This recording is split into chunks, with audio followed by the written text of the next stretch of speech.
Om Shri Sadguru Mooji Baba ki Jai!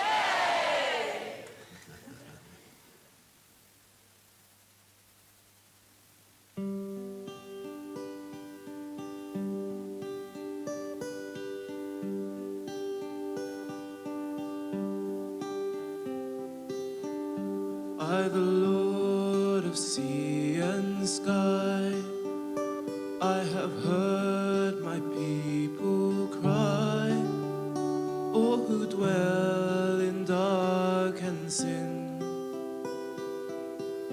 My hand will save.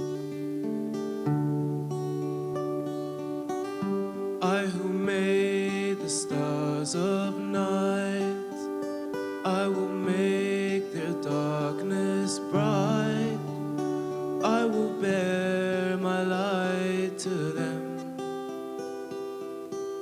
Whom shall I send? Here I am, Lord. It is I, Lord.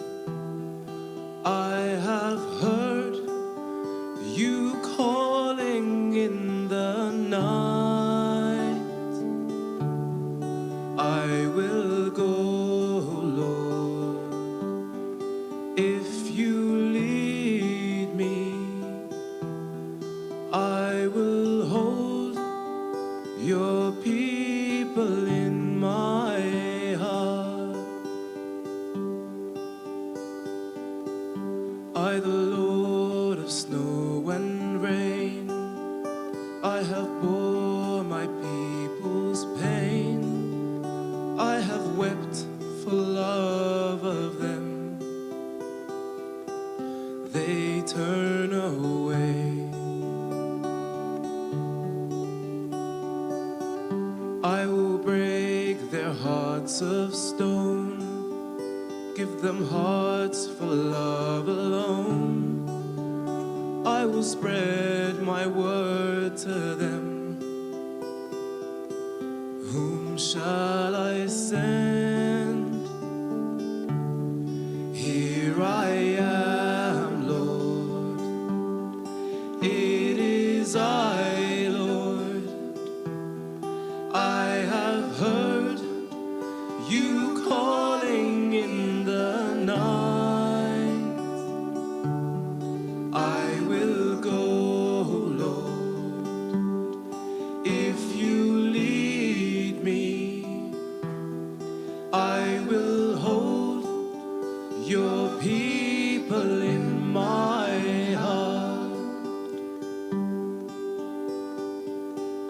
I, the Lord of wind and flame, I shall tend the poor and lame. I will set a feast for them. My hand will save. Finest bread I will provide, till their hearts be satisfied. I will give my life to them. Whom shall I send? Here I am, Lord. It is I, Lord. I have heard you calling in the night. I will go, Lord, if you lead me. I will hold your people in my heart.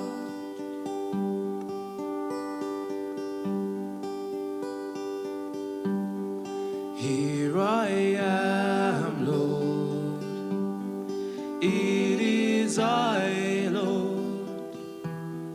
I have heard you calling in the night.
truly articulate.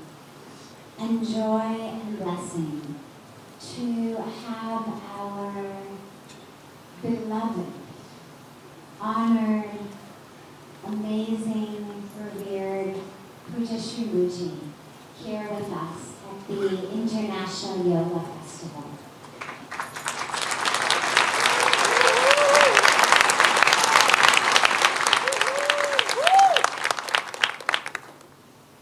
We speak so frequently here about how yoga is unique. And through so many different types of classes and courses and programs, we try to provide everyone with the experience, the opportunity to really have that experience of union. And Puja Shri Mooji brings that union home, internal, deeply, in a way that is just matchless and indescribable. There's no way to be in his presence and still live in the illusion of separation.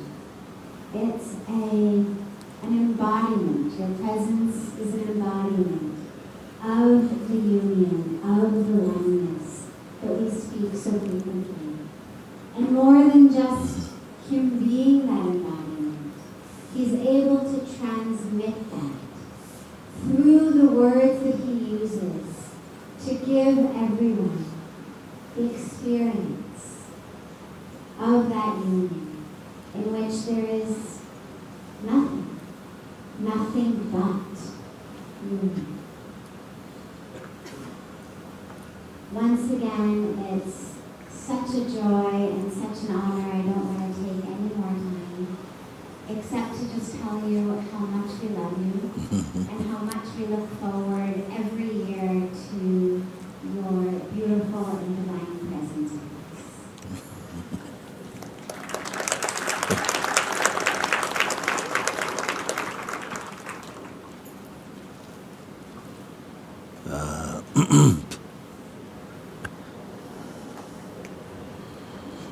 I want to say thank you to Sri Bhagavati, Satviji.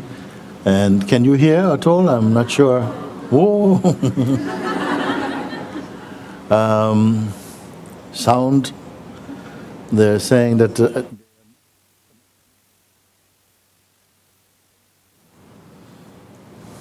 yes. Yes?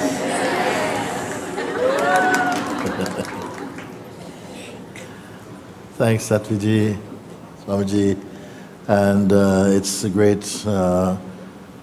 pleasure and privilege for us to come again here each year so far. In the last 5 or 6 years, we have been able to make the Yoga Festival here in Rishikesh.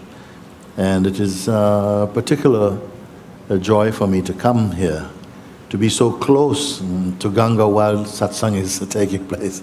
We are also privileged on the other side, where we are staying, to be at Swami Satantrananda's ashram, where we have been conducting satsangs now for, this is the 3rd week.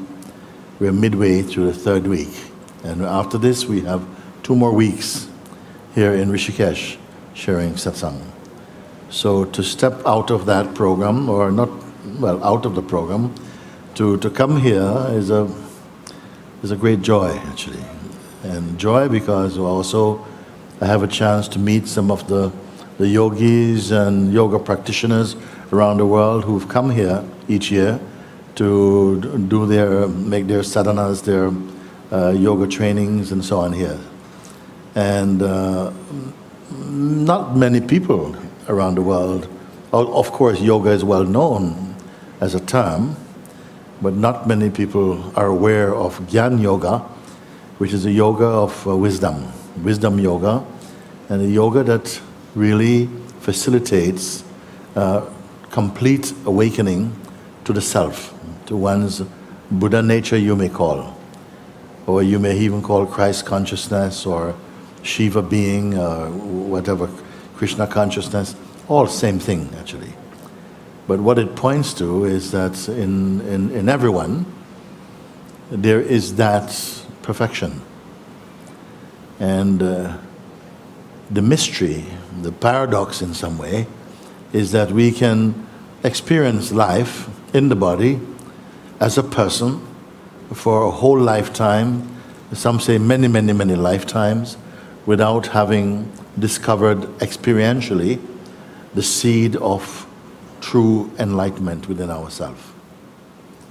I'm very happy to be able to come and to maybe take some questions and around this subject.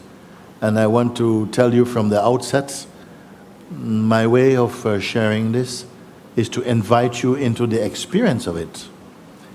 So I don't want to come like a lecturer or even to call myself a teacher even, but more one who points out, points in the direction of that which is directionless actually. It is everywhere, but it seems somehow concealed or hidden or eclipsed by the idea we have of who we are. So for a human being to wake up, to flourish into perfect knowledge and understanding experientially, we have to go beyond our limited view of who we are presently, which is shaped by conditioning. And I don't want to talk so much about this because then you might think, oh, there's so much to do.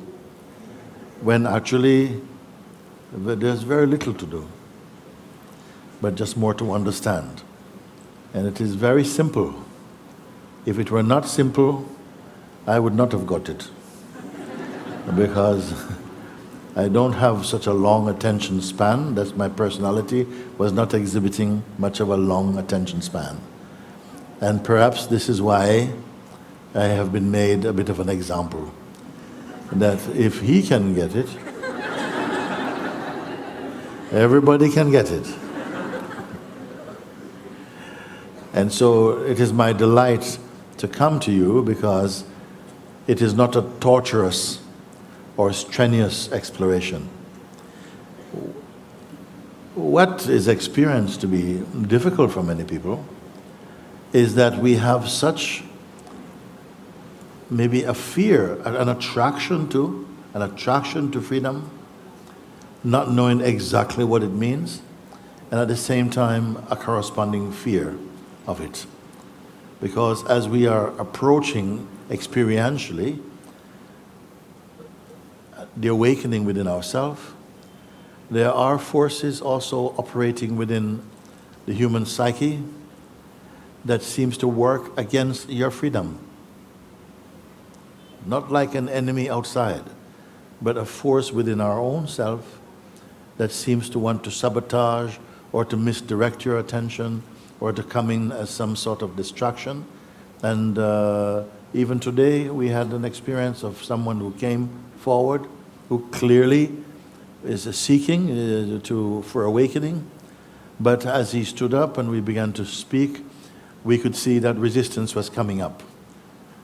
There was no one else with him, but resistance are coming up. And the resistance came up in his mind so strongly that in the end he decided not to go further.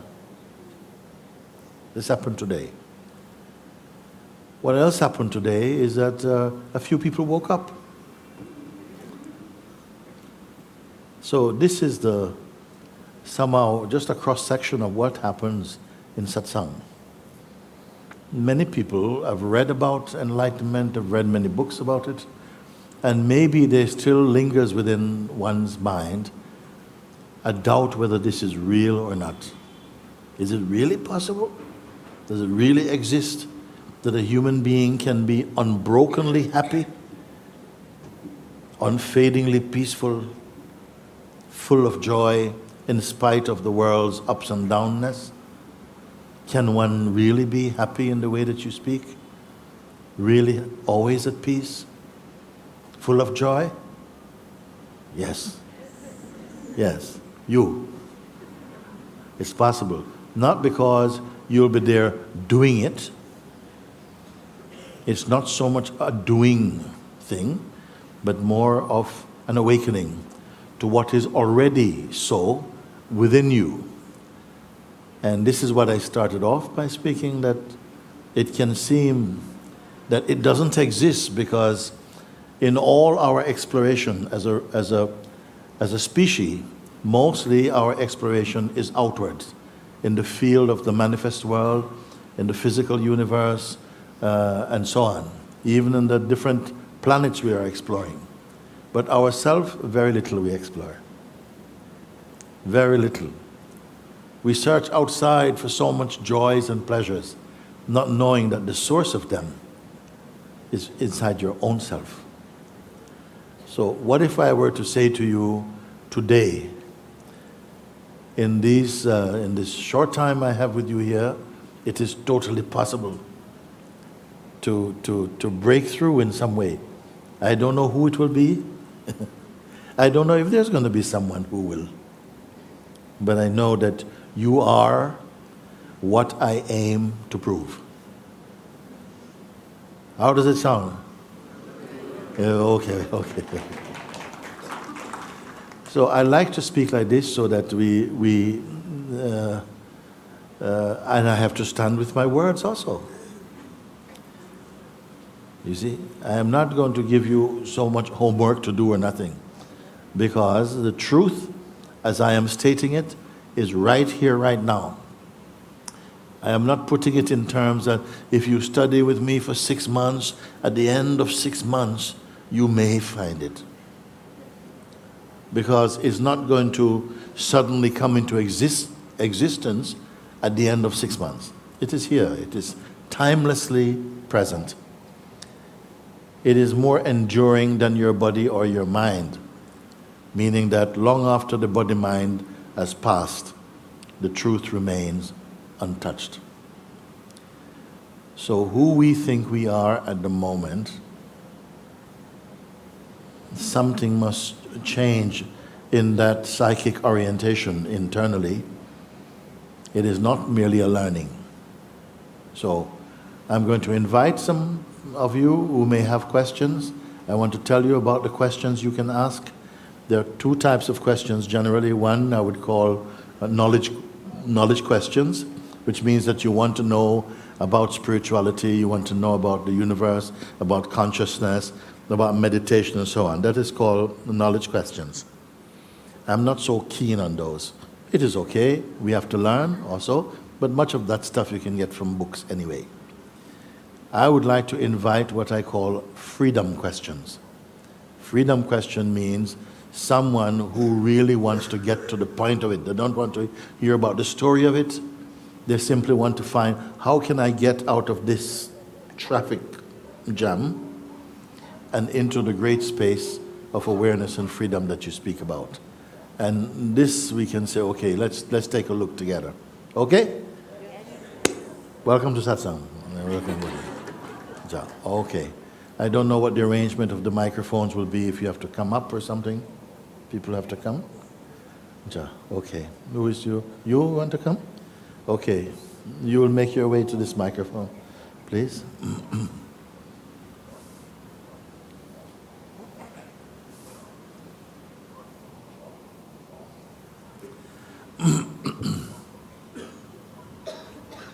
Pranam, and I'm so happy to see you again. And my question is, even though you said you don't want to go through the story, but it might require some story. It is true. But I like to learn more about your personal life, that when did you get on this path, and how did you get to wherever you are? What it took you to there? Oh, you want to hear that? It might be helpful, actually, because it might be helpful. If we wind the clock back to about 1987, can you imagine? Some of you can't imagine 1987. 1987, I'm working as an artist, making stained glass and painting pictures and so on. That's what I loved at the time. I still like it, but then I loved it. And so it was a passion for me, painting, drawing, exhibiting my work and so on. Also, I worked for some times on the streets in London, making portraits of tourists. Maybe one of you might be here, I don't know. In those days, you see. But I started working and exhibiting my work. And I was asked to help to put on an exhibition called 5 Jamaican Artists at the time. And this I was helping to put on. When I returned home one evening, my partner at the time, she said, somebody came earlier today. They saw the stained glass in the window, and they said, who made that glass? Because it was clearly a modern piece. And she says, my boyfriend made it, but he's not here right now. And this person said, I would like to meet him because I myself am making stained glass. So that was the first message I got when I got home. I said, okay, fine, that's good. And I ate my dinner and then knocked on the door, and this young man showed up. Hi, how are you? Hey, you came earlier, nice to meet you. Please come in.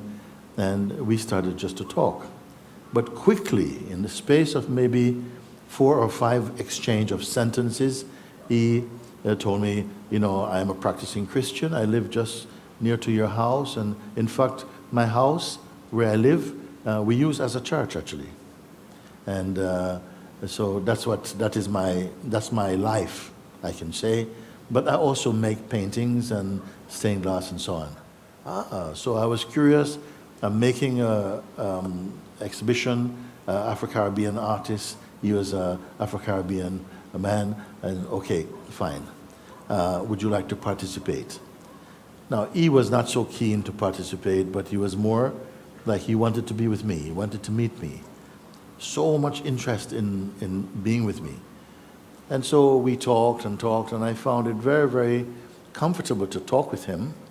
I felt I asked some questions, spiritual questions came up very easily, and I spoke with him, and he addressed my views and my doubts and so on to satisfy me. I don't remember exactly what those were, but we talked, and I liked talking with him.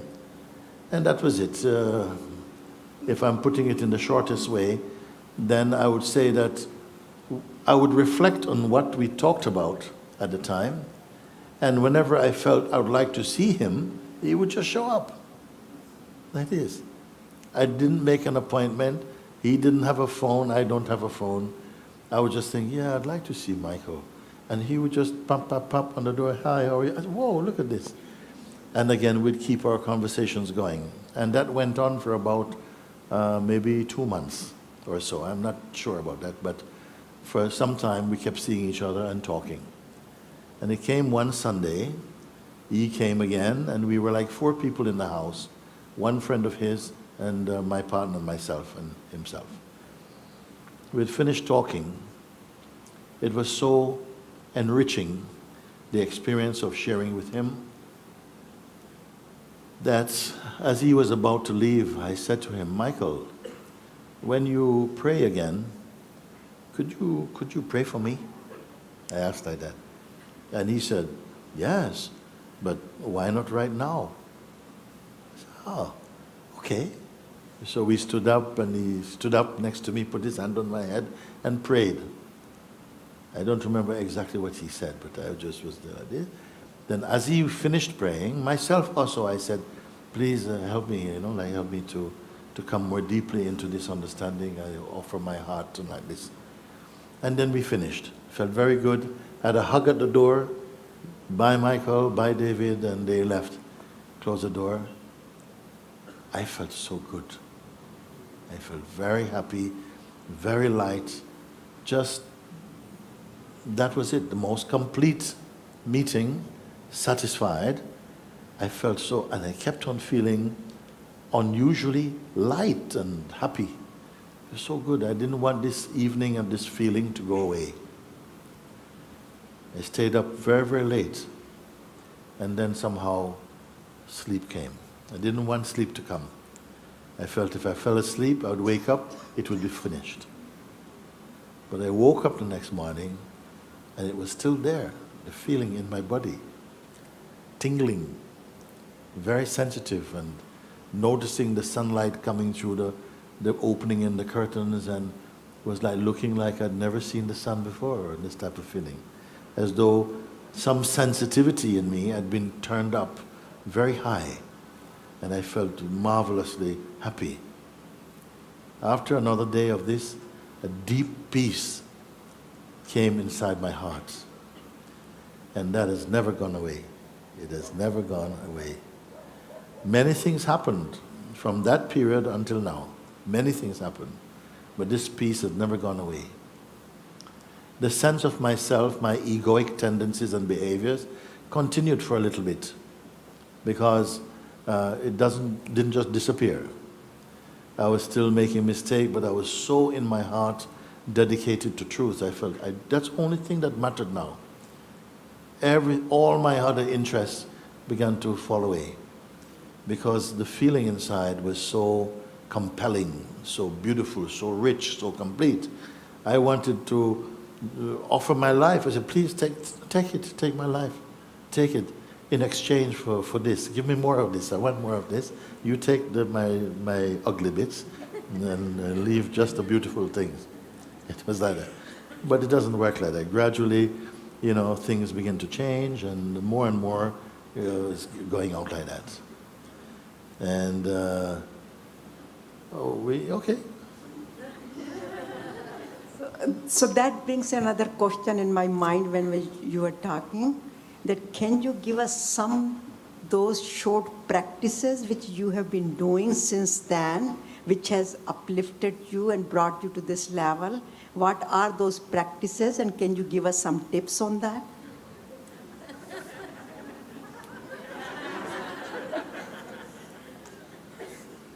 I was going to explain something that is much more fantastic than a practice. It was the next part of my story. I am trying to make it as simple as possible because you asked me. You see? And so what happened is that after some point, I was never reading books. I don't read many books. If you saw me with a book, it's because it had pictures in it. I like pictures, no? But writing, no. And so I did not have much reading background. But having met Michael, I read the entire Bible by myself again from start to finish. I was hungry for some kind of knowledge of what was happening to me. And finally, I went to one bookshop and I found a book. The first one was on Ramana Maharishi, but I could not understand his words. They were on self-inquiry, and it felt very alien to me. But I found another book called The Gospel of Sri Ramakrishna. And I was attracted to it because it said gospel. And that reminded me more of like Christian gospel, so I didn't feel I was going too far away. And I loved Ramakrishna. I discovered I loved Ramakrishna. He helped a lot to explain what was happening inside my heart. And so some while later, I was called to do some work for one of my elder sister. I made some decoration in her house, and she gave me the largest sum of money I'd ever experienced, like £3,500. I never had that kind of money in my hand. And within 2 weeks, I was on a plane to India. Yeah, knew nothing about India. I arrived in Delhi with no Lonely Planet guide or nothing like that. I just arrived in Delhi, and in Delhi for about 7 days. And then in Delhi, in this little guest house, I saw, it says, coach rides to Rishikesh. I'd heard this name, Rishikesh. I said, I'll go for one weekend. So I packed a small bag and left all my luggage in the hotel, and I took a bus, came to Rishikesh, and came off at Laxmanjula, up there, up at the top. And I came here, and then I never went back for my bags in Delhi for 6 months. So I came here, and like this, came to Rishikesh.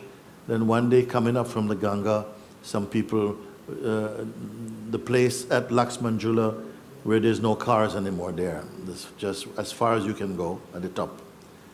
And at those days, cars could come. One car was stopped there. I was walking with some local friends, and some people were in the car asking for directions.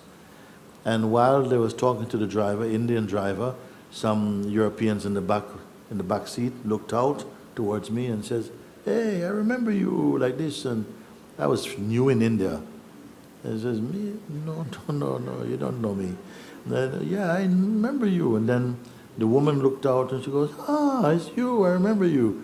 I was saying, no, you don't remember me, like this, no? Then the driver, Indian driver, says, yeah, I know him. I said, "What is this? What is this?" "No, I don't know these people." And then I said, no, maybe somebody looked like me, beard. And then they left and laughing, and they left. They ride back up. When I walked up to my hotel, they were getting off at my hotel, unpacking. So again we met, and they said, "Please, you must have dinner with us." I had dinner with them, and they told me, "Our Guruji is strongly associated with this region. His name is Sri Punja, Papaji." I never heard of any Papaji. They said, "Please come and have a meal with us." So we had a meal.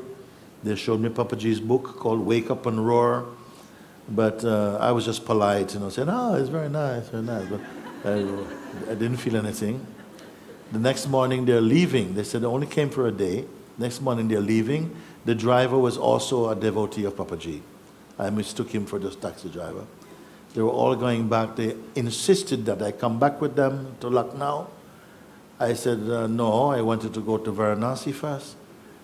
And they pleaded. I don't know why they were so insisting on me.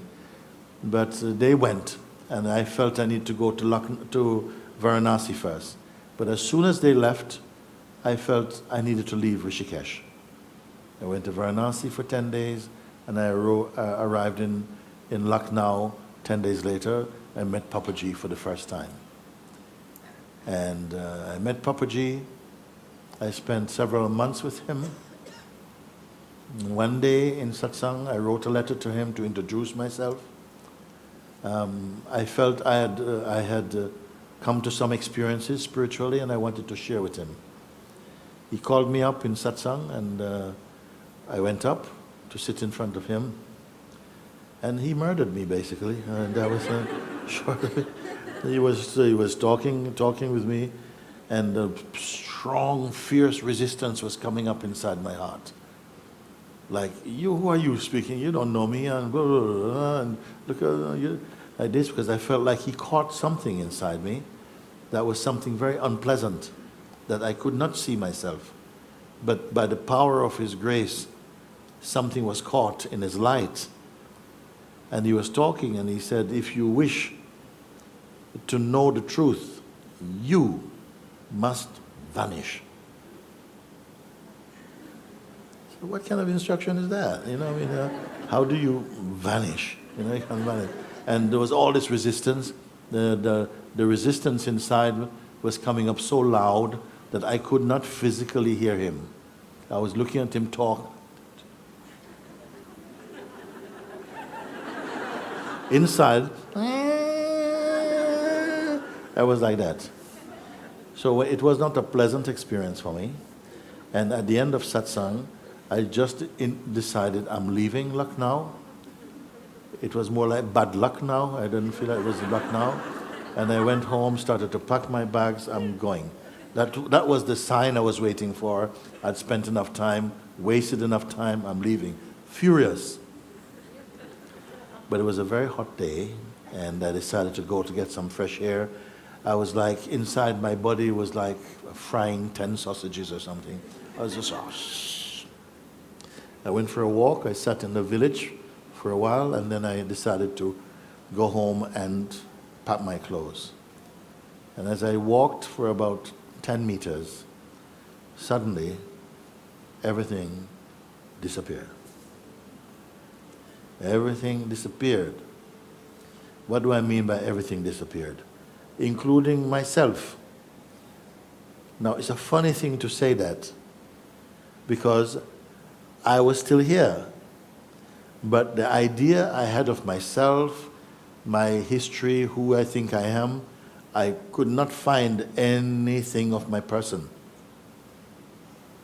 It was amazing. There was just space, like space. I could see the traffic on the road. I could see everything. It's like they were moving in some kind of slow motion or something.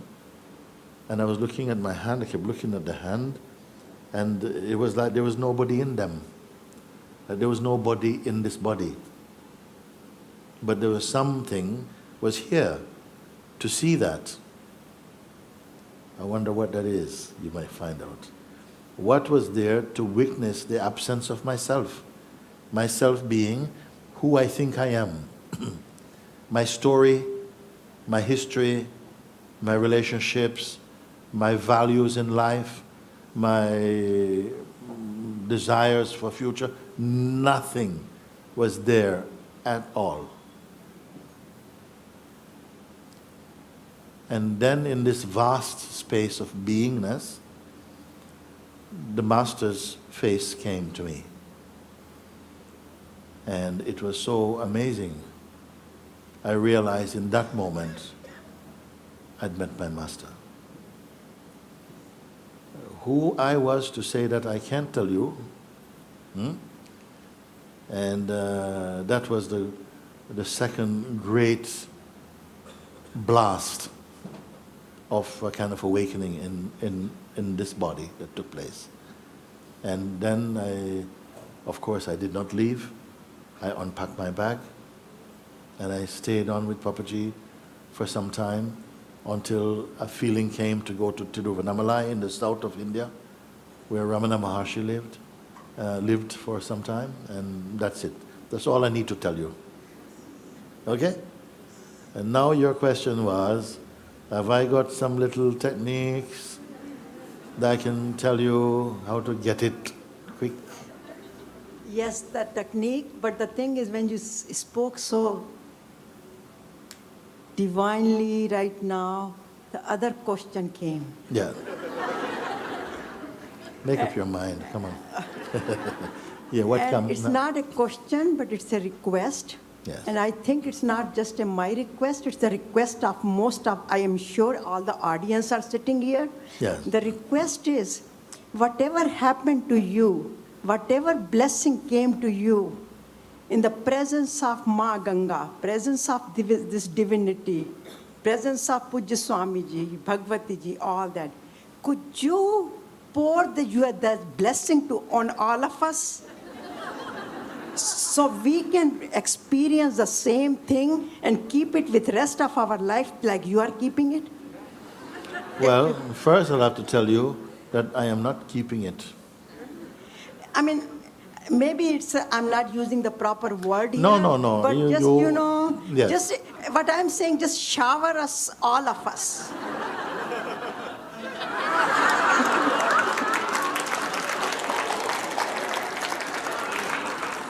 I am doing that, madam. Now, there are some things, and it's good that you speak like this, because sometimes we just like to just take the pill and it's gone like that. But it is also important, everything that is happening, even right at this moment. You know, I was with Papaji for some time before the courage came to write him a letter. So I can give you some quick tips about what to avoid. If you are searching for truth and you come to some place, don't be too quick to make friendships with people. Because in the moment when you need to go forward, you may start to feel inhibited by the friendships you've made. You start to have already projections about what you want to do together and so on, and this will get in the way. Because there's a force within ourselves that does not want to cooperate with awakening. Not necessarily people are open to awakening, especially when the chance is really present. They may prefer to say, no, slow down, I'd like to, because you don't know what you're getting into. It sounds nice, but you don't know what you're getting into. You may, in your mind, you may think, you're giving up your control and somebody's going to start to control you, which it is not like that. But many fears does come up. And it is this that slows people down from moving fully with an open heart and embracing what comes naturally. You see? So you may be ready, maybe even not. Your own self, who have just stood up now and say, yeah, you would just shower this thing. Yes, I am my total heart, total openness, total blessing for everybody and anyone whose time has come to take the next step in the evolution of consciousness, or in the awakening, or into full consciousness. So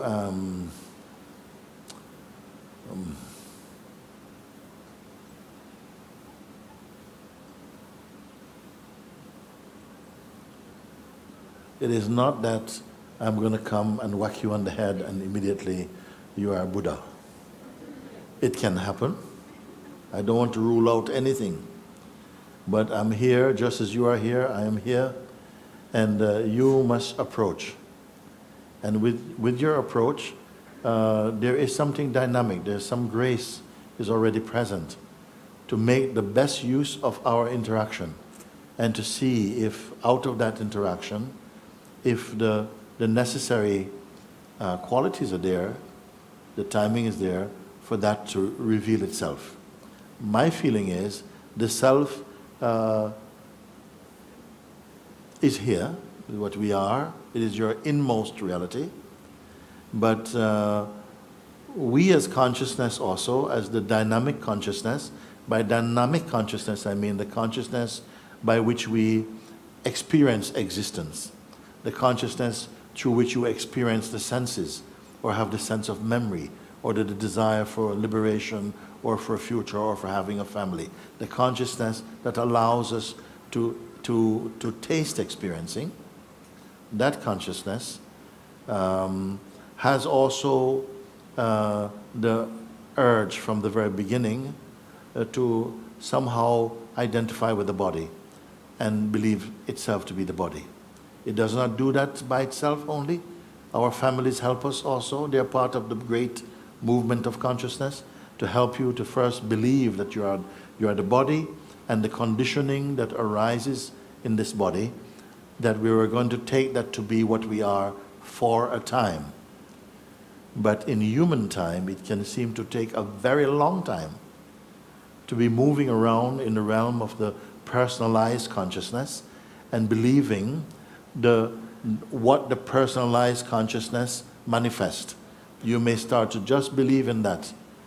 And so it is rare, even in the human kingdom, that a number of people are coming together, or even not coming together, one by one, wherever you find yourself, and you have inside your heart an urge or a drive for liberation.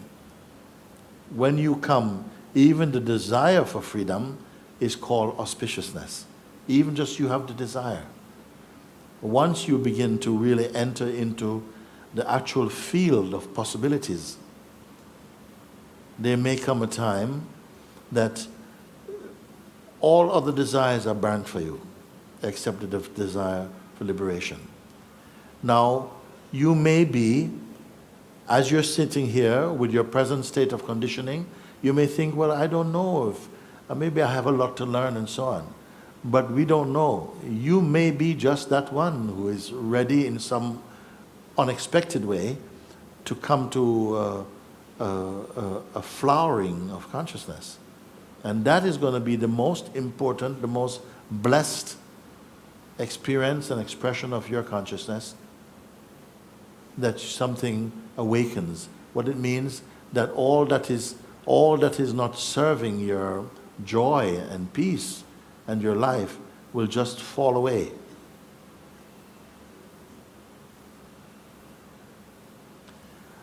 You stood up so brightly and said, "Can I shower my grace on you?"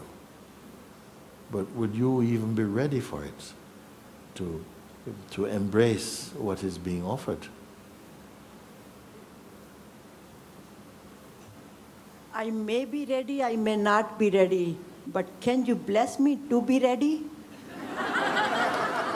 It is a good question, of course, and I am by the very fact that I'm here, I cannot help but wish everyone here the highest opportunity, the highest grace expression to do. I cannot force you.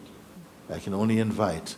The rest must be something arising on your part. You see? Just like I cannot compel you to love me, I cannot compel you to be free. It must be something already in you that has an urge. I'm really coming to this. I really want this to happen, something like that. And from there, we'll see what happens. But it can manifest even in someone who feels like, no, it's too difficult for me. It may manifest and show itself to be the most natural, organic, immediate experience, unfading experience that has happened for you. Thank you. And you just figure it out, whatever. If I'm ready, I'm not ready. But I really want that. And I really have a craving for that kind of liberation. So I'm just asking for your grace. If I'm not ready, please make me ready and bless me. Thank you. Okay.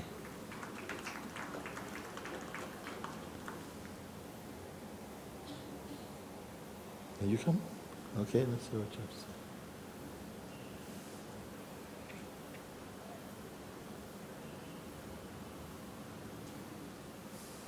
Namaste, Mooji. Namaste, my love. Very happy to see you. Thank you, same.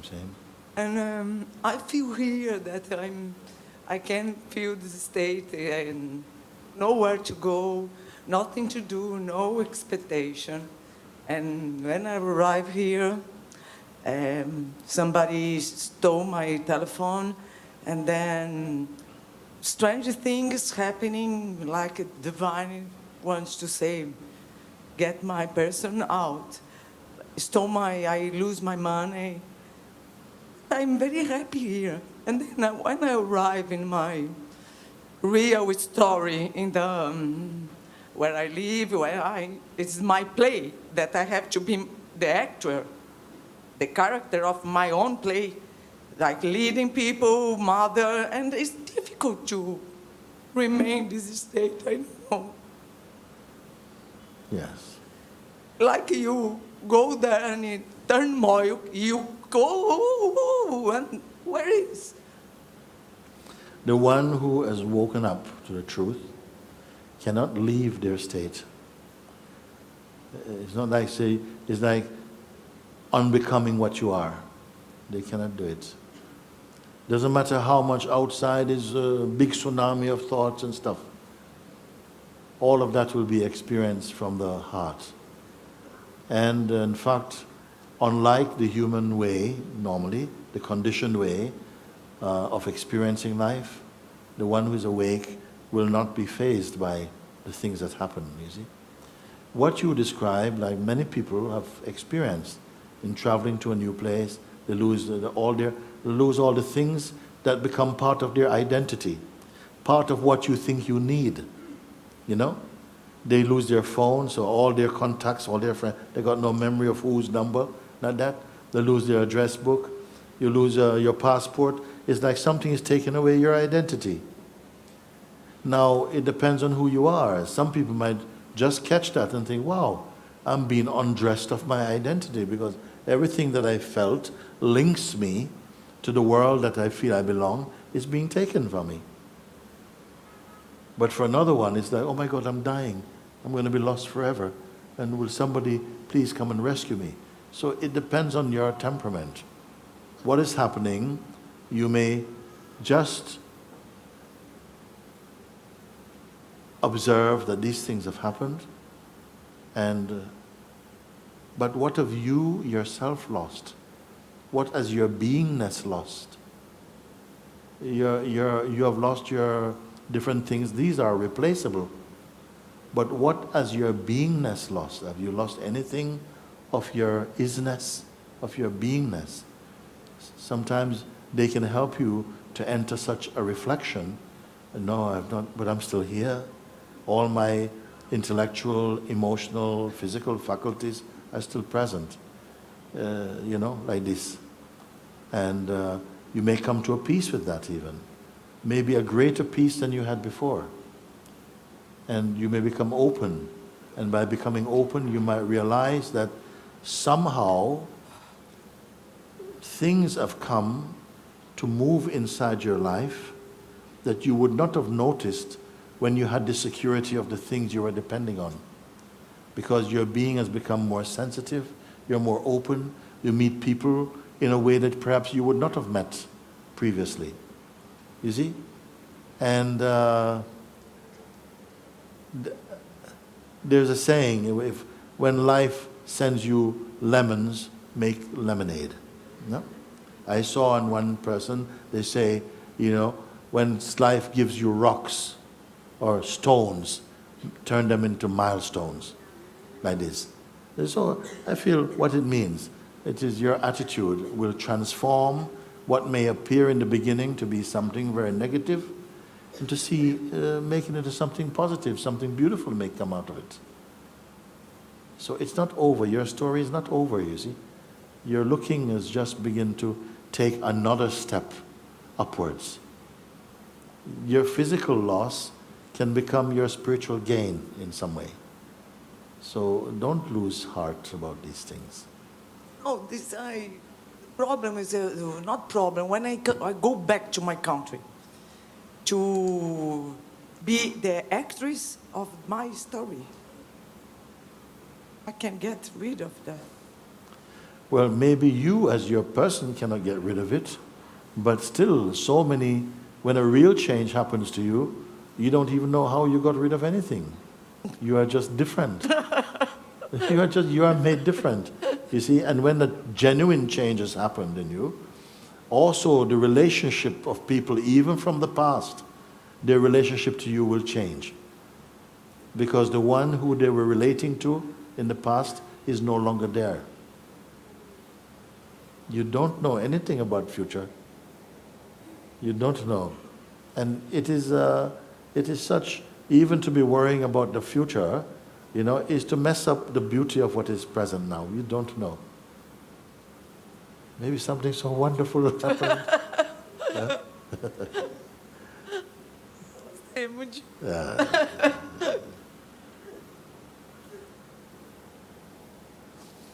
Please come.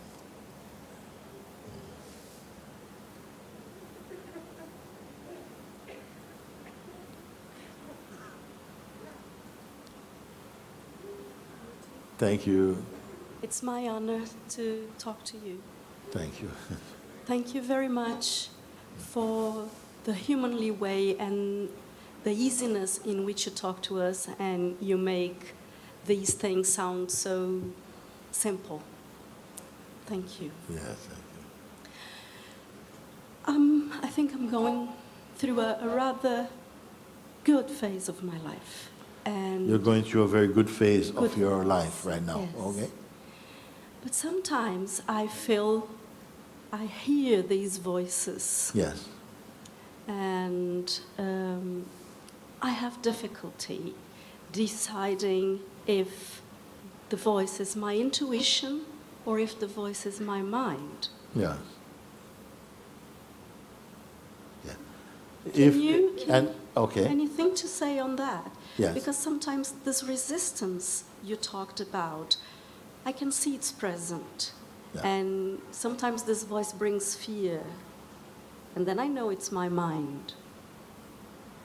Is that a way to decide?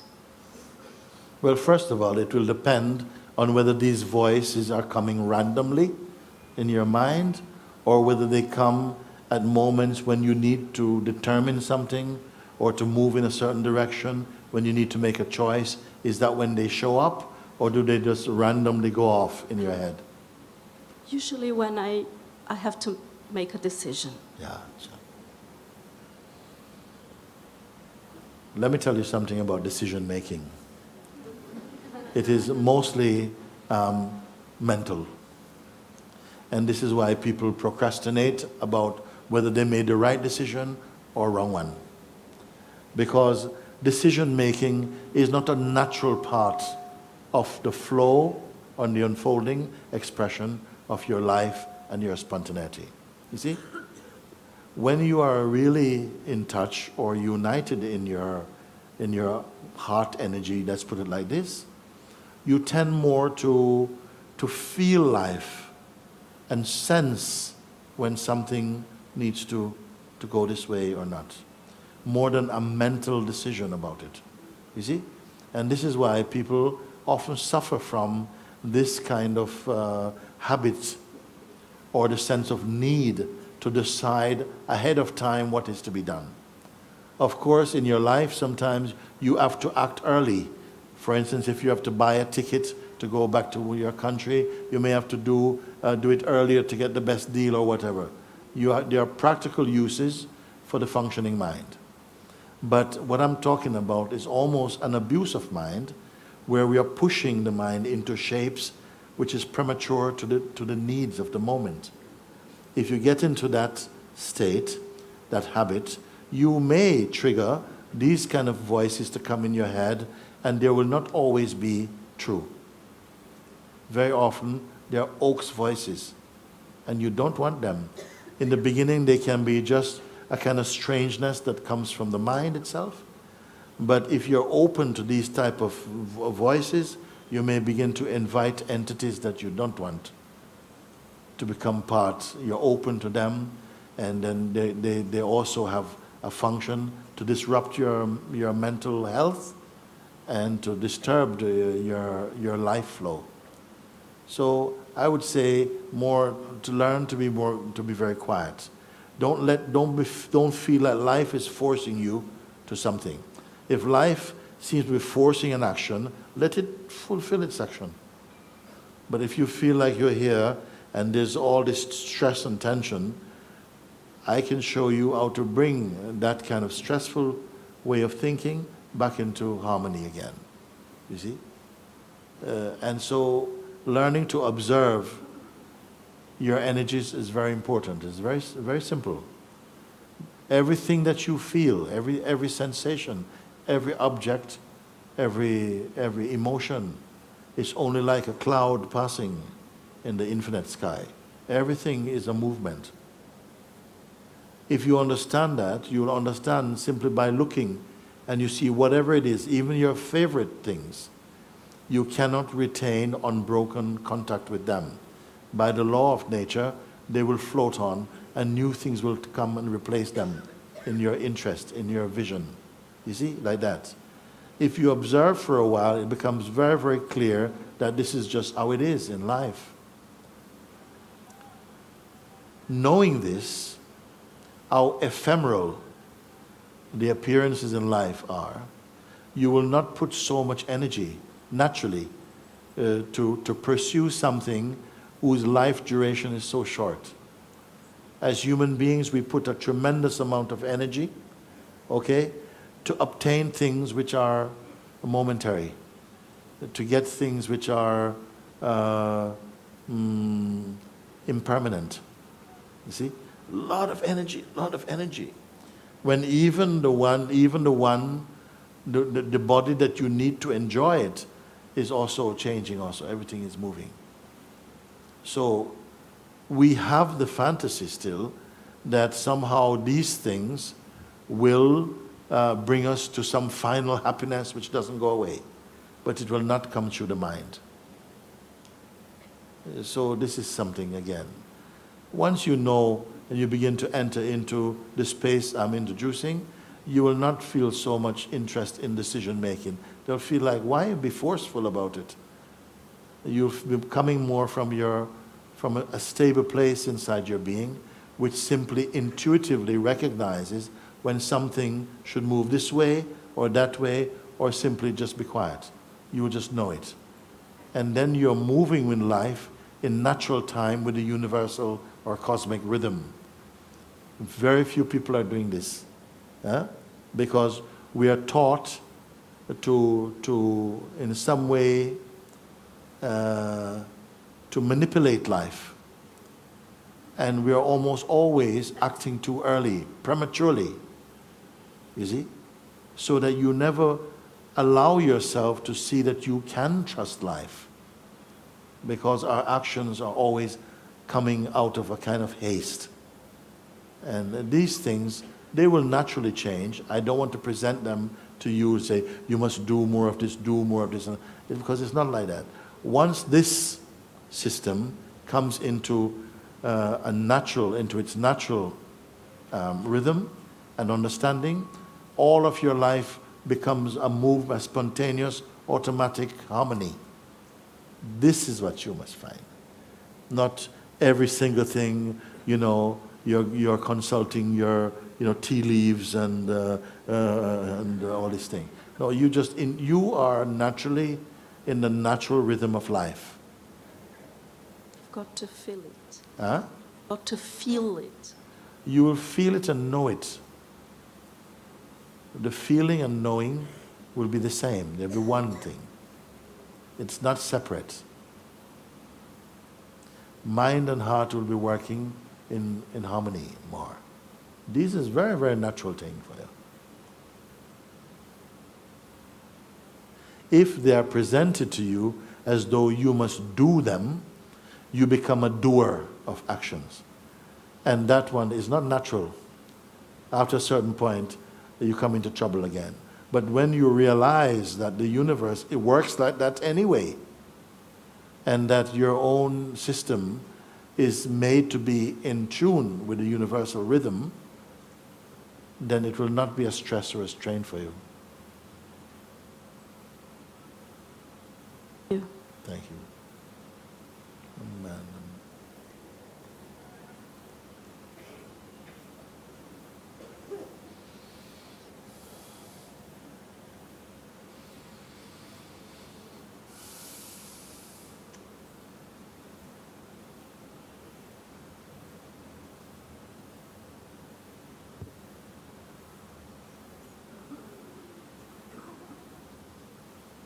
Hello, Guruji.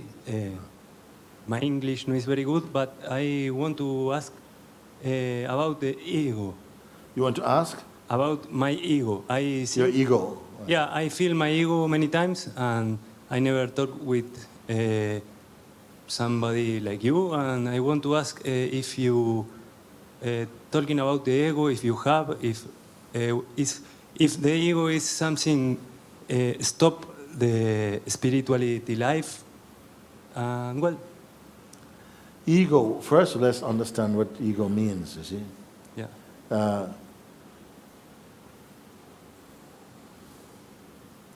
All beings, their function from, when I say sentient beings, mean the beings who can perceive, they can reflect, they can decide, they can recognize. These are signs of sentience. It's alive.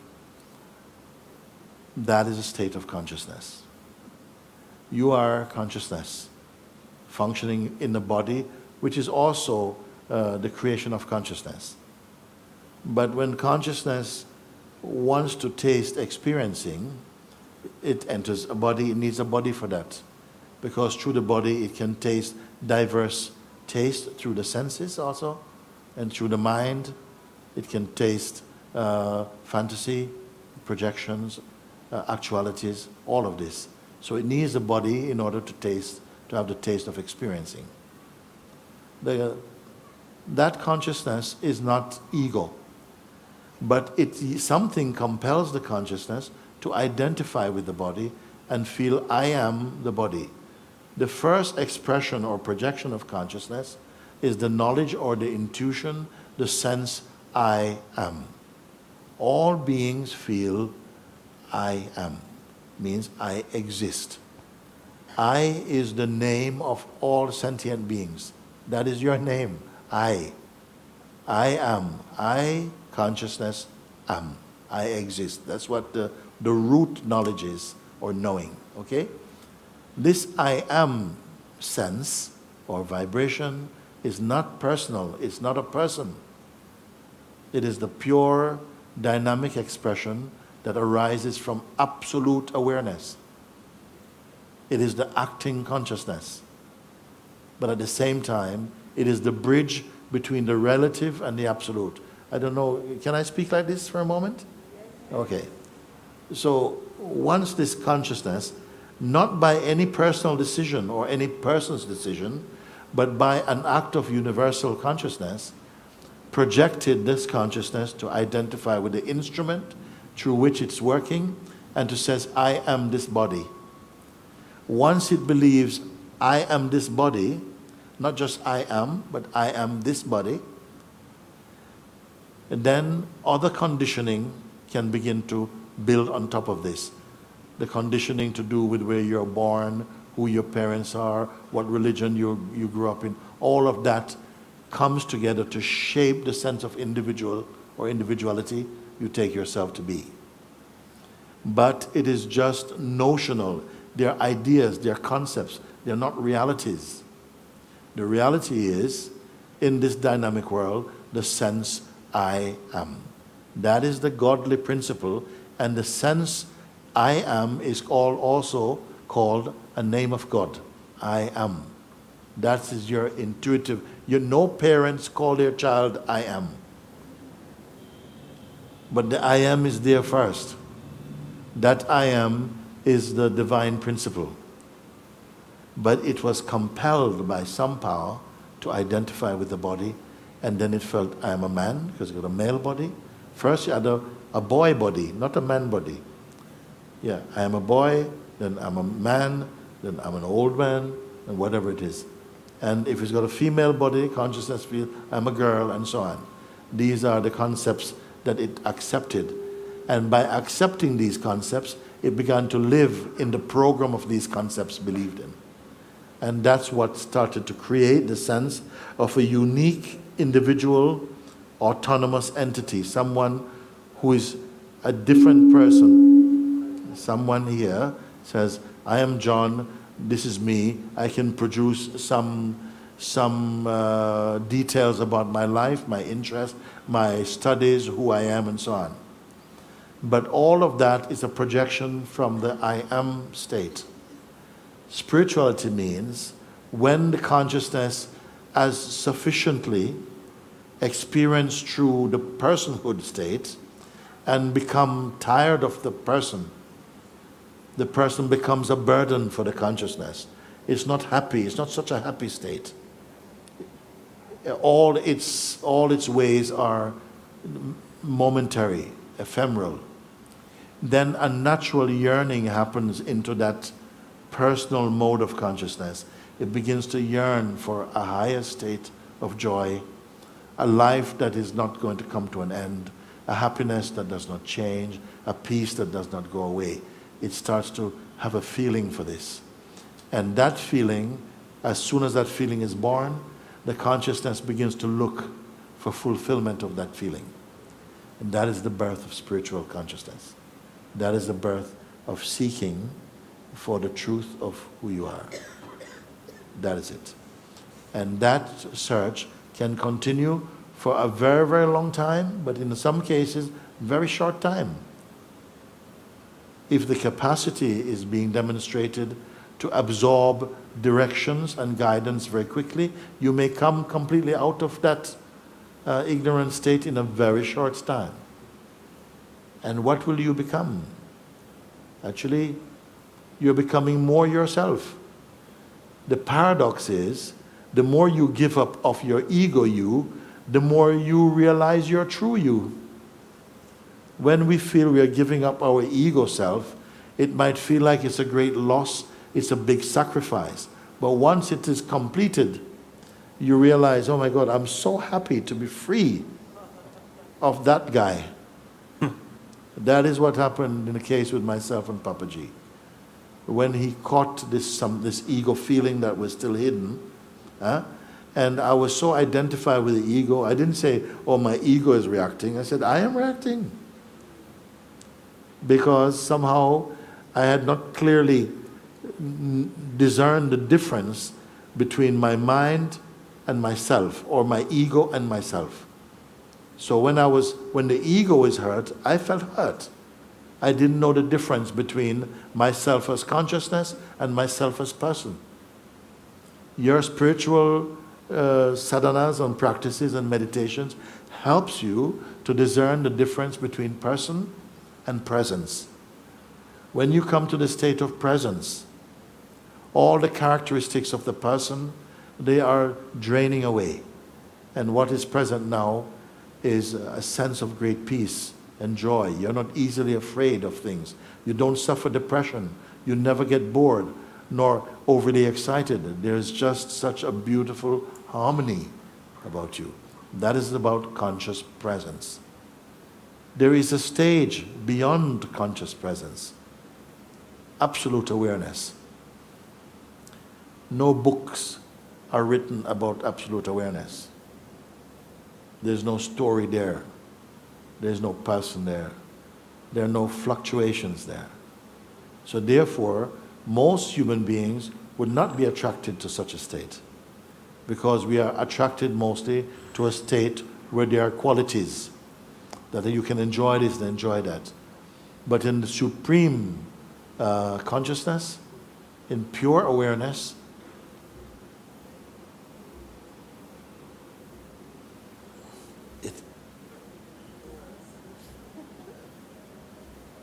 none of this nonsense is there. You experience through the senses, because to awaken to the completeness of yourself does not mean that you have to suppress your senses. The senses are still there, but they're not working for the ego anymore. They're mostly working for the sense of presence. When one teaches, it's through the sense of presence. But that sense of presence is rooted in absolute awareness. And absolute awareness is the imperishable self. It is the timeless self. It is limitless, unbound. It is deathless. Now, for many people hearing this, it may sound a bit abstract, like, wow, is that true? Well, I'm telling you, it is you. It is your own self awaiting discovery. Your spirituality is heading there. Your journey into presence is your journey to the ocean of completeness. Some people, as soon as they have discovered their sense of presence, conscious presence, they're so happy, they don't want anything more, they're so happy, like everything is seem to be just in harmony. No? If someone is overly happy about presence, they have not established in presence yet. There's nothing to be excited about. It's so pure. I can't even really so much want to describe that. When you meet one who is established in presence, you know, and your whole being can respond to them beyond your control, actually. Can I say like this? You may meet a being, and when you meet them, you lose control of your usual behavior. You start to act out of character even. Because they are king of your being. They are yourself manifest as though it is different from you. But very few people feel that they've had such an experience. They've not met many awakened beings. All of us are in various stages of awakening.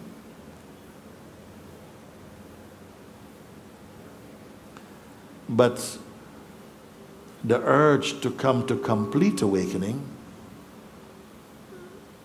I can't say what makes that.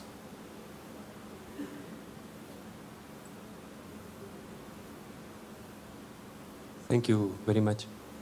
Thank you. Thank you.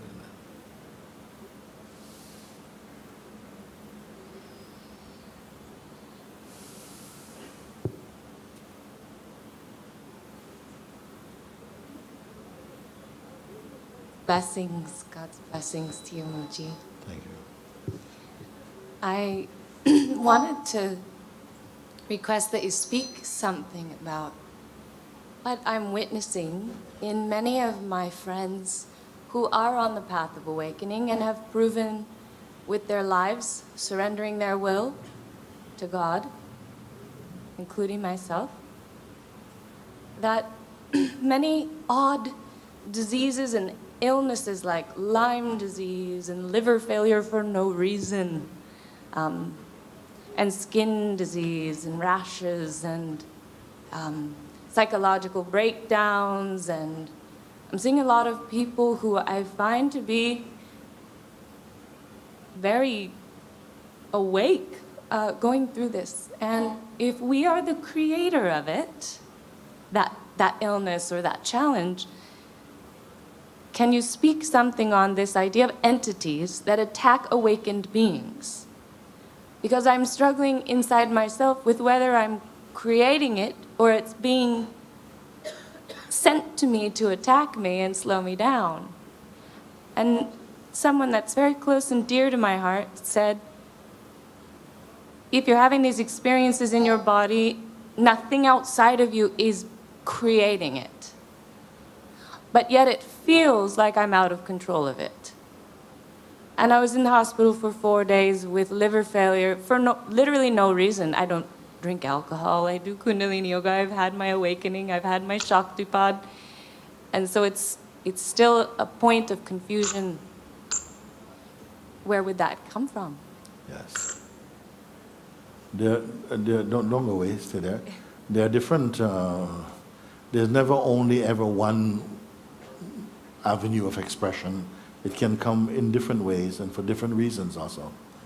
Naturally, one of them is that as soon as you are about to discover or on the periphery of discovering or changing states, you may experience that there's a kind of vulnerability. Sometimes strong resistances come up, but also you mentioned, like in some of the friends that you know who seem to have been surrendering their will and this type of thing, that strange diseases come for them. What I have noticed is that very often when people come to satsang, for the first time even, some of them start to get like symptoms like flu, and then they get tired, and and it feels like they're under some kind of attack or something. Sometimes this can be due to their own mind's resistance, some subconscious resistances within themselves, or what I would call that kind of a darker energy within ourselves that seems to want to sabotage your opportunity for freedom. These energies do move and work like that for a while, but at the same time, they're not all just terribly terrible. There's a good side to it, and that good side can depend on how you relate to them after like this. Some people, they have given up their approach. Many people, when they first they attempt to meditate, experience such a tsunami of thought, just kind of exploding in them, then they give it up. But if they have a good teacher or they're surrounded by good sangha, they get encouraged to say, no, that's just the first attempt. It's a reaction, keep going. And gradually they work until they can come to an evenness of that mental state. But what you're speaking of now, that people come down with illnesses and so on, it can happen like that. During the awakening process. Yes. It's like something's dying. Yeah, something is dying and showing up in the physical, on your body. Yes, it so can be. It's a shamanic, maybe, is what I'm thinking. But then I still feel attacked. Honestly, I don't like to say that out loud. Yes, but I still feel like this is fine. I mean, it depends also on the kind of practice you are making. There are some people who will not experience these things at all. They will experience some sense of resistance, and some kind of attacks may happen and so on. And these attacks can be nullified, or they can be That's what I wondered. They can be thrown off as well too, if there are energies that are functioning. And we always feel like we are the center of the universe, wherever we are. And we also feel that perhaps we are the highest intelligence in the universe. But there are always higher beings in terms of in terms of even our meditative condition. There are beings who are higher than us. In terms of our technological advancement, there are beings who are higher than us. There are many ways in beings are high. And also on the global level, we are used to functioning through the senses and the information that the senses can bring to us. But they are subtle. There are entities that are moving in a subtler realm, even inside this realm also. Just like there are viruses floating around in the air normally. If you're healthy, you probably don't know anything about it. But if you're worn down and tired, they will zap you. And then you come to know that these things exist. In the same way, there are spiritual entities that are also floating about and are responsible for some of these things. In your line of sadhana, it may not be brought to your attention about these things, and you may not think about them.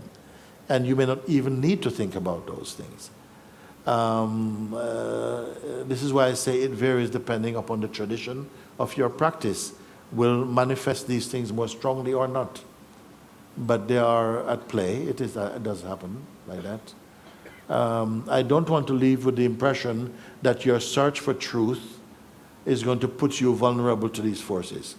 Because what is happening is that as soon as you're out of the body-mind limitation, you're into the zone of the divine. And that is a more powerful place. You see, then illnesses doesn't come to you, you can remove them. You see, or if there's illnesses at the body-mind, it doesn't affect you. It doesn't affect what you are. You see?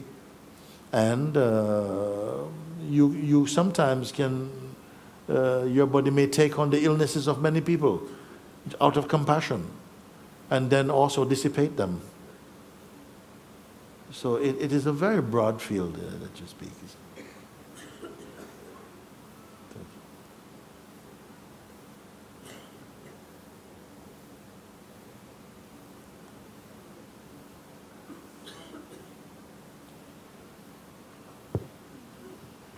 Namaste. Namaste. Thank you so much that you are here. And thank you for all people who brought you here also. And actually, thank you. Yeah. I found myself that I'm searching for this harmony and truth and happiness within myself with the different practices. And still I can't find them and feel like I'm walking around maybe glass sphere and they are inside. You are sorry? You walk glass sphere, so something like I feel like it's so close to me, but still I can't touch it and can't feel it. And I can't understand if it is something that is really hidden from me, or I make this hidden. And sometimes I feel that maybe I'm trying too hard, maybe, or too weak, and can't find this path. And so I'm asking you, and maybe people who feel the same about the blessing, because I feel pretty scared maybe to find it, but on the other hand, I understood that I feel so scared not to find it and spend my life not finding this point. So I'm asking you for blessing and help to find this point for myself and maybe for the other people who are here and searching for the same, but maybe afraid to stand out and ask, and maybe you will not have a chance for that. So please, I'm asking for your blessing for that. Blessing you have. Thank you. Blessing you have. I would want to say, and I have to say, I'm not here to advertise anything, but I have to say that I'm here. We have a program now at Swami Satantrananda Ashram across the road, and here is every day except for Mondays and Tuesdays. We have 5 days a week for each week, where we have satsang once a day. The satsangs are an intensely intimate and profoundly, flowering environment for many beings, and the people are waking up. Okay. Not just, just getting closer. Yes, that is happening too. But evidence, people are breaking out of this hypnosis of conditioning and out of the psychological grip of the egoic mind. It is actually happening, you see? So I can only recommend, if you have some time, then you try and attend and be there, because I very much would love to come here and catch you and bring you into this state as much as you're open to it. But it does take a certain adjustment internally. Otherwise, I'm just telling you things that it will not appeal to you. You're not yet ready for it, maybe. You see? And even though we may think, yeah, I'm ready for it, let's have it, like this. I very much I love to see and watch this unfolding of awakening taking place in human life. It is the most wonderful thing to see a human being set free from these psychological forces that bind them to such a limitation in life. But it is not just purchasing something over the counter. It is sitting and really coming into understanding what you're looking at when you're looking through the senses. It is just, and also to work through your own mind's resistance. You also speak of it. It is attracted, but when you come close, pulling back. And then when you go away, thinking, oh, I'm going to lose, I'm going to go back, and then, oh, I'm going to come back. So this is why I say sometimes, don't build your house outside the gates of nirvana. What I mean by this, you come close, but you don't go through. You come close because you think, at least nirvana is my neighbor. Well, no, you're not here to be a neighbor of nirvana. You're here to somehow to reach that within yourself. So these things are the games that the mind play. A part of you, the higher desire, may be for freedom. But there's another force working inside to sort of distract.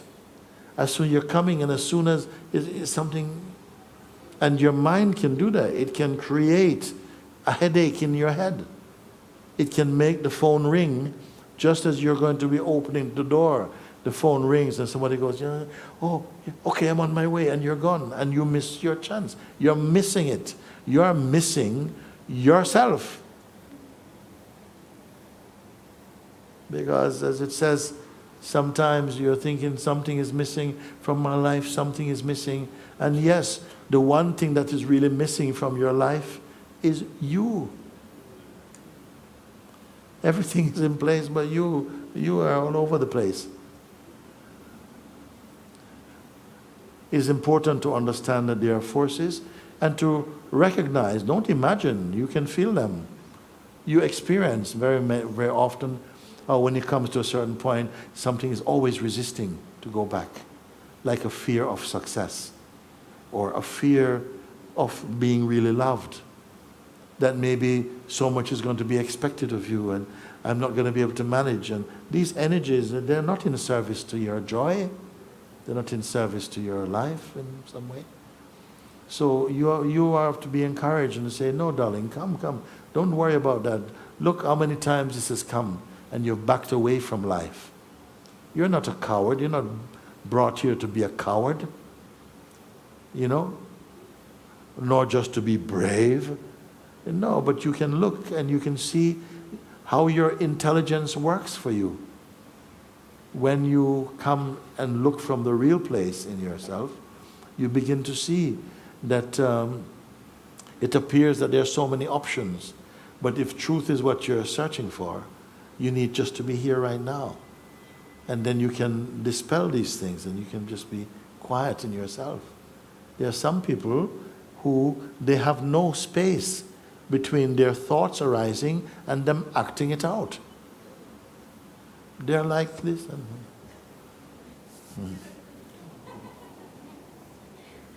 It's like the thoughts have just become totally crazy and they have no space to just look and to ignore. It's like they have to act out the thoughts. All this can change, of course. So there are some basic things to grasp.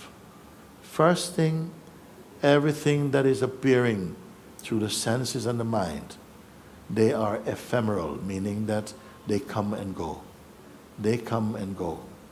Don't give so much importance to that. Let them come and go. Pay attention to that which is aware of their coming and going. That which witnesses the comings and goings of the mind in the form of thoughts or feelings or sensation or memory or desire, that which perceives them, is that coming and going? Then you realize, no, relative to what appears in my mind, that which witnesses them relatively is stable. then be one with that stability. Be at that stable place. That's your natural place to be. What does that mean in practical terms? It means that you will not be easily distracted. You will recognize something if it is authentic, because it resonates with your silence, with your inner being. You see? And like this, gradually, your life comes into a natural order, a natural rhythm. Don't think that that is dull. That allows your true aliveness to really shine. Your restless mind does not allow that. It's not that the mind by itself has that power. It has gained that power from you. Your interest and personalized identity empowers the mind to then come and molest your life. Once you understand the mechanism of the mind and how consciousness is as your own self, the confusion will end. Once that confusion ends because of the power of your discernment, you see, your life is being lived at a higher altitude in consciousness. And these lower levels of nuisance energies, they will not touch you. They will not touch you. Thank you so much. Yeah. And can you repeat, please, till which dates are you here? Our last satsang, I think, is on the 19th of March. Every day we'll be in satsang except Mondays and Tuesdays. Yeah? So anytime you can find out, you can come and sit and see. See, and you feel the energy field of that satsang. And you will come to know, this is a place I need to be here for my freedom. Maybe your mind tells you, whoa, don't go there. Don't go there. Okay? And if you're used to listening to your mind, you may think, no, I can't go there. I can't come there. But it could be the best place for you. From what you have told me, that there's these fluctuations, there's this attraction and repulsion, there's resistance, there's like this. This type of thing evens out in satsang, because a human being's life can be very stable, very, very quiet, and at the same time not dull, full of joy and full of peace and silence, full of love, and generating goodwill, good vibration to everything around you. You see? Even the animals, they would like to be near you. They don't speak your language verbally, but they will know your vibration. That is more, our language is more consciousness and the vibration of consciousness. When you meet some people, sometimes you meet someone, and immediately you trust them. You have no background. You don't know where they've come from. But in their presence, you have a natural trust. You want to tell them everything about your life. And yet you may know people you know for 20 years. You can't tell them a secret because you don't trust them. What is happening there? At an intuitive level, there is a kind of knowing. And that is resonating with their vibration. And you know somehow you're safe. You see? It can be much wider than that, much broader, much deeper, much more powerful. I'm only giving you hints about what awaits you as you go more deeply into your true nature. Thank you so much. Please drink water. Thank you.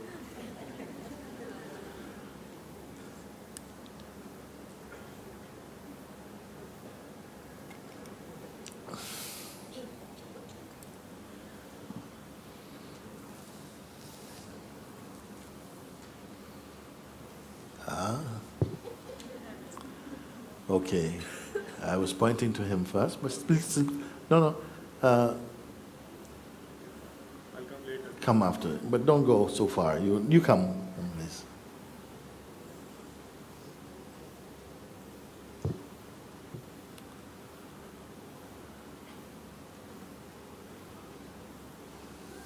Nice to meet you. Nice to meet you. This is my first time meeting you. I don't know that much about you. It's good. That's great.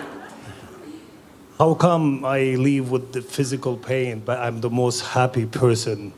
Everything I touch become gold. Everything I see become grateful. Yes. And physically, I feel like I'm fighting with my pain.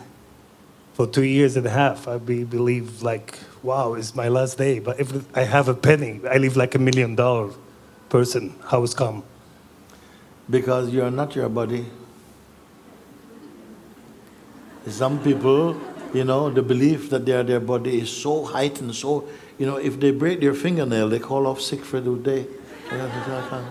Because they're so, it matters so much. They measure their lives by their physical attributes or whatever. Something else is there. In your case, your spirit is not injured. Your body maybe has some disharmony, something's happening, and something knows the difference. There may be pain in the body, but you are the happiest being in the whole world. You see? You know what can be like this? Maybe you sneeze and your nose fall off, but you're the happiest person in the world. Nobody can stop you. You see? It's all a question of your own inner light. If you are someone who has a stable being, who is happy, not because, you know, my house is the biggest house in town, not because I've got an expensive car, not because I've got a lot of money, just you're happy. You're happy, you appreciate your life, you have a value for your existence. That joy is there also. The thing is, like I feel Allah or God, whatever name, I say like, please, I don't need that much, keep for somebody else more. And that's scaring me. It's part of me, I say like, wow, it's such a beautiful life, and I enjoy it, and everything I touch become gold, diamonds, whatever you want to call it. Just scared, seriously. You're scared of this? Yeah, I am. Of what? Just like such a beautiful God, whatever we call him, Allah. And they say like, I went through bologna sandwiches my life, but in reality, I'm so happy. That's all I want to say to you. Is a reason? Because sometimes I feel like this is my last day. I cannot make it to the 50. And now I'm asking God, give me another 50 life, you know? Yes, I mean, some people, actually, I would say to some of my students like that, I would say,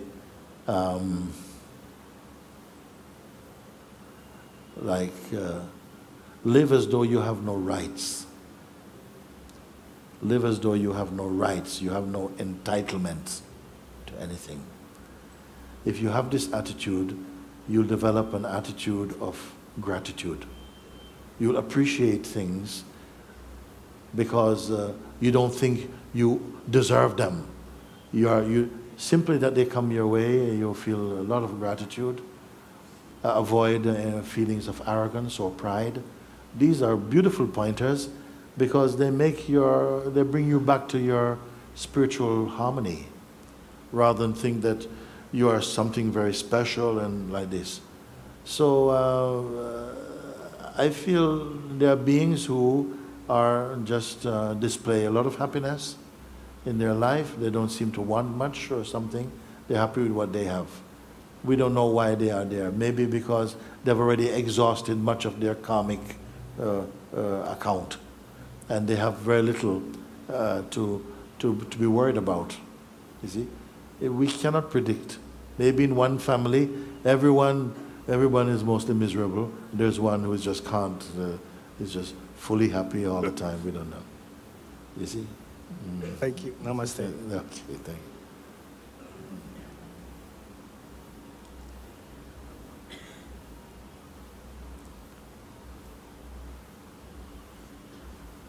Namaste. I'm from Lucknow.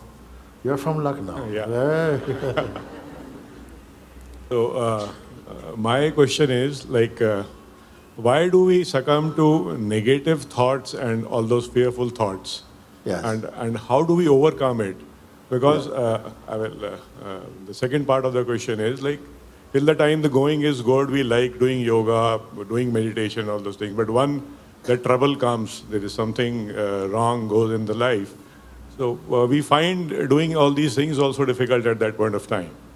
So I think at that time it is more important to do that, but somehow the mind doesn't work. Actually, the negativity of mind is more prevalent with the ego. They go together in the egoic state. In the state of identity where someone is strongly identified with their body and their sense of autonomy as a person, these states will more manifest like that. In the state of harmony, in the state of in the natural self, these kind of negative mindset, it does not exist. Big difference, big difference. It is much more prevalent in states where you believe that you are this particular kind of person, you have a very strong personal identity. Every person with strong identity suffers from some kind of delusion. You cannot control your projections. No matter how much you say, I am determined, I will not do this, the very same thing you will do sometimes. Can't help it. Only as you grow internally and you are discovering your true nature and moving away from the constructed self, will you begin to come automatically into an inner environment of tranquility, serenity, peace, harmony, love. These are not things that you make. It's what you discover. It's what unfolds, not what you build. All good qualities begin to manifest in the awakened mind. Not that you have to develop them. In some cases, once you have identity as a person, you have to develop compassion, you have to develop forgiveness, you have to work at it. You see? In the Christian way, they say, love your neighbor, love your neighbor, love your neighbor as yourself. But if you try to do it as a person, you cannot do it. There'll always be one neighbor you will find, oh my God, I can't love this one or something. You see? You cannot do it. Whereas from the state of the presence, the love is not looking with personal eyes. It doesn't wait to see how good you are. It loves you in spite of your body-mind function. It loves you because you are the self. The self loves the self.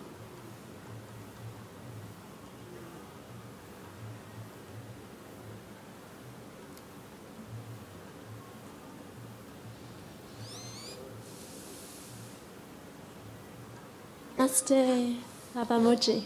Thank you for being here. Thank you. So my question is about the relationship between dreams and our subconscious. So the relationship between? So dreams, our dreams, and our subconscious, unconscious mind or consciousness. Yeah. And because recently I've grown increasingly interested in dreams, and I've had lots of dreams, and I started recording them down, and I discovered that some of my dreams seem to reveal very, very powerful messages, and maybe some of my conditionings that I'm not so aware when I'm, awake. But also some dreams that, although I know they're dreams, but they seem to be so real as if it's reality. And also sometimes I see something in my dream that's not happening yet, and then maybe next week it's happening. So I'm wondering, are there different layers of realities coexisting? Oh, too many layers, too many layers. Too many layers of that. There are too many layers to talk about it. I say sometime, each day you wake up from dreaming, sleep dream. But in order to be fully awake, you must wake up from the waking state also. Again, you wake up each morning from the dream, phenomenal dream. But to be fully awake means to enlightenment awake, you must wake up from the waking state also. Because the one who is awake sees that even the waking state, which most people think, yes, but now I'm awake, I'm not dreaming, itself is dreaming. We are still dreaming with eyes open and everything, and everything, still dreaming. Because you don't know fully who you are. You're living with a mask, a psychological mask, where we are believing we are, this is how we are, this is who we are. But in the refined consciousness, that idea of yourself is redundant. You're moving in a much more subtle field, a much more pure, more harmonious field. So you have not yet understood the waking dream, when your consciousness at least stands a chance of applying some discernment. You're going into the second dream, which is the subconscious dream, yes, deeply subconscious dream, yeah, where you have very little role, you have very little control. So you're only interpreting. You know, somebody tell you this means this and that, and of course, because the dreaming consciousness is also a form of consciousness. The waking state consciousness is also a form of consciousness. And the Buddha mind consciousness is also a form of consciousness.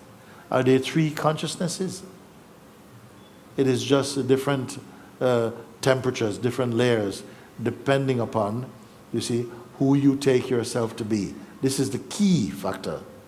If you take yourself to be only personal, your consciousness will be functioning in a very limited zone.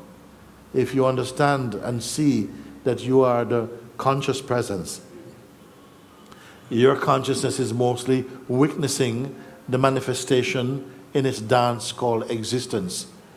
Then you find that you are observing, but you are not caught in the bubble. You're not trapped in the bubble of any scenario. You're only observing.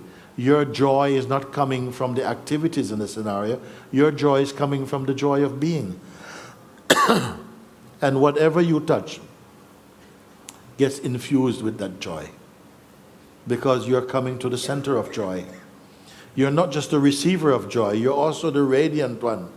You are the one giving joy also. Very different thing. So I would say, just like some people spend their lives, waking lives, just reading fiction and have romantic novels, and they don't have time for anything actual, you know, just to go to the toilet, make a cup of tea, but they're in the projection of someone else's romantic stories and stuff, and their whole life is just dwelled in this fantasy, make-believe life. So they are dreaming inside the dreaming also. And then left by themselves in the so-called real world, which is also another kind of dream world, back in the real world, they can't function properly. They don't know how to do basic things. They're only living in the fantasy world of some novel or something. So there are different levels on which our consciousness is functioning. And then I can name many more. Is there any book that you would recommend me to read? Not a fiction, but to understand this different states, different layers of... I would not say to someone, I would like to show you and teach you about these layers, because you can come to know them automatically by just recognizing your true self. You see the difference? You can go off and learn little things here and there and this and that around the place, or you can learn and understand one thing which brings you understanding about almost everything. I don't like this little pitchy-patchy kind of knowledge. You learn about this, but you don't know about that. Somebody knows about the hand. They're specialists about the hand, but they're not specialists about the elbow. They have another specialist for the elbow. No, I'd rather meet someone who is an understanding of the whole body and its system. You could learn like that. You have to learn only to discover only yourself, your true self, which is what our satsangs are focused on, and that realization of the self. Once you see this, you might find very different attitude towards dreaming. You. Yes. So you want to find it or not? Yes, of course.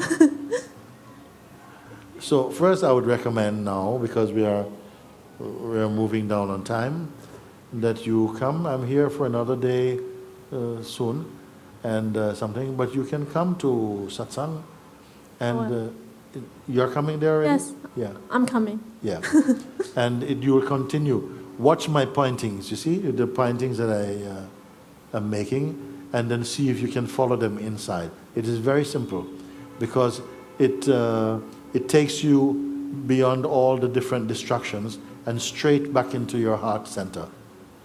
Okay? Now I would like to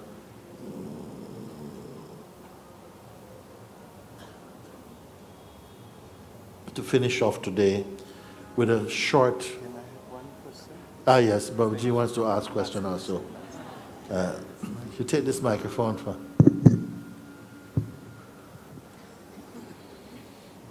Thank you very much.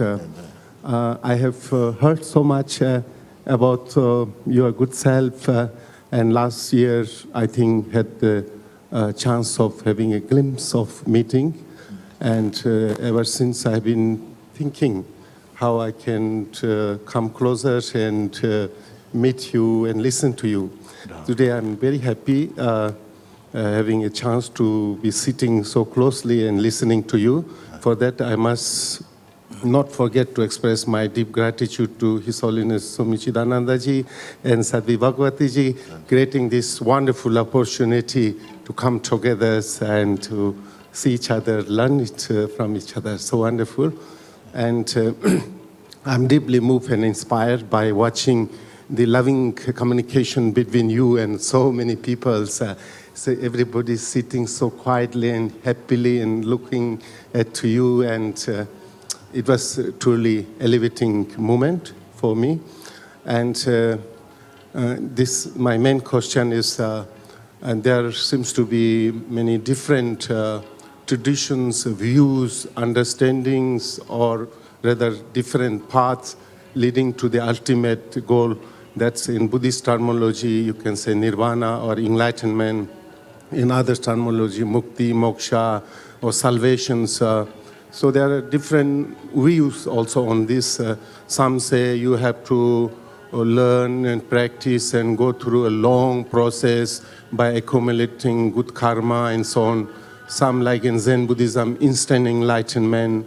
And some say everybody has a potentiality to get awakening or full enlightenment right now, here. No such things, fixed period of time. And obviously you are one of the greatest spiritual masters of these centuries. So I would be very interesting to hear your experience or your realization on this fact, that is it whether everybody had a potentiality to get awakened right now and here in this lifetime, or have to go through many process or difference or dependent upon the individuals. Thank you. Yes, I am very happy for this question also. Is it that everybody absolutely can awaken right now? Because some people, practitioners especially, they advertise like that. Come, as many as can come, maybe the whole country will be awakened today. You see? I have not found that to be true. What I'll tell you is that everyone is the self. Everyone is the self. But not everyone is destined to awaken to the self experientially at the same time. There are certain things in our life that sometimes we just have to learn in the mode of a person. Consciousness has to go through so many different experiences in the state of personhood, and gradually maybe some kind of maturity helps to shed some of the coarser, some of the more heavier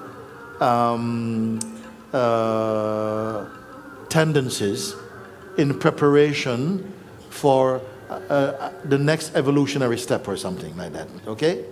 So what I am saying is that everyone is the self. Enlightenment is a term, it's an afterthought actually, of what you actually are. You are that, but I want to give a story to illustrate this point that Swamiji talks, a short story which I've told recently. One is like this, that there were two friends who were two boys. They were very close friends from their children. They grew up until adulthood. They always met and they always tell each other their secrets and share their feelings and so on. They are the closest two people in this village. And as they grew up, one of them, let's say Mr. A, gets married. He gets married, he has a lovely wife, but she loves material things. She has a great love for material things. He's not so much like that. So he shares all of this with his friend, Mr. B, okay? And he himself has come into a great inheritance. That's the married one. And he told his friend, you know, I'm married and my wife likes things, jewelry and all this type of stuff so much and so on. And I have come into a great inheritance from one of my relatives, but I don't want to declare it to her because she's just going to waste it. So what I've done is I have put this money in a box and I've dug it under the house. Okay? It's there. So that if the time comes that she needs it, then she will have this money. Okay? I'm telling you that just in case something happens to me. You know I'm a bit sickly. So please watch out. Yeah, yes, okay. And they continued in their friendships. In the course of time, Mr. A, who is the unmarried one, he likes traveling. He goes off traveling and he travels for a few years. After 3 years, he returns to his town, his village. When he goes to the village, he sees the wife of his friend begging on the street. Please, help me. And the son also begging on the street, begging. He says, oh my God, he says, you know, he walks up to her and he says, Amma. She says, oh, I know you. You were my husband's best friend. He said, yes, Amma, what are you doing here?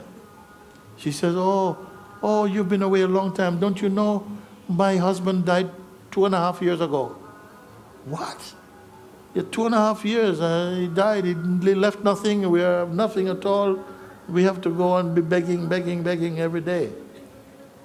So he came and he said, Amma, I'm sorry to hear about my best friend's passing, your husband's passing, but I have good news for you.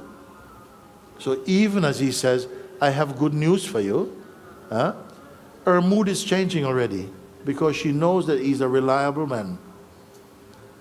So he said, Amma, come with me.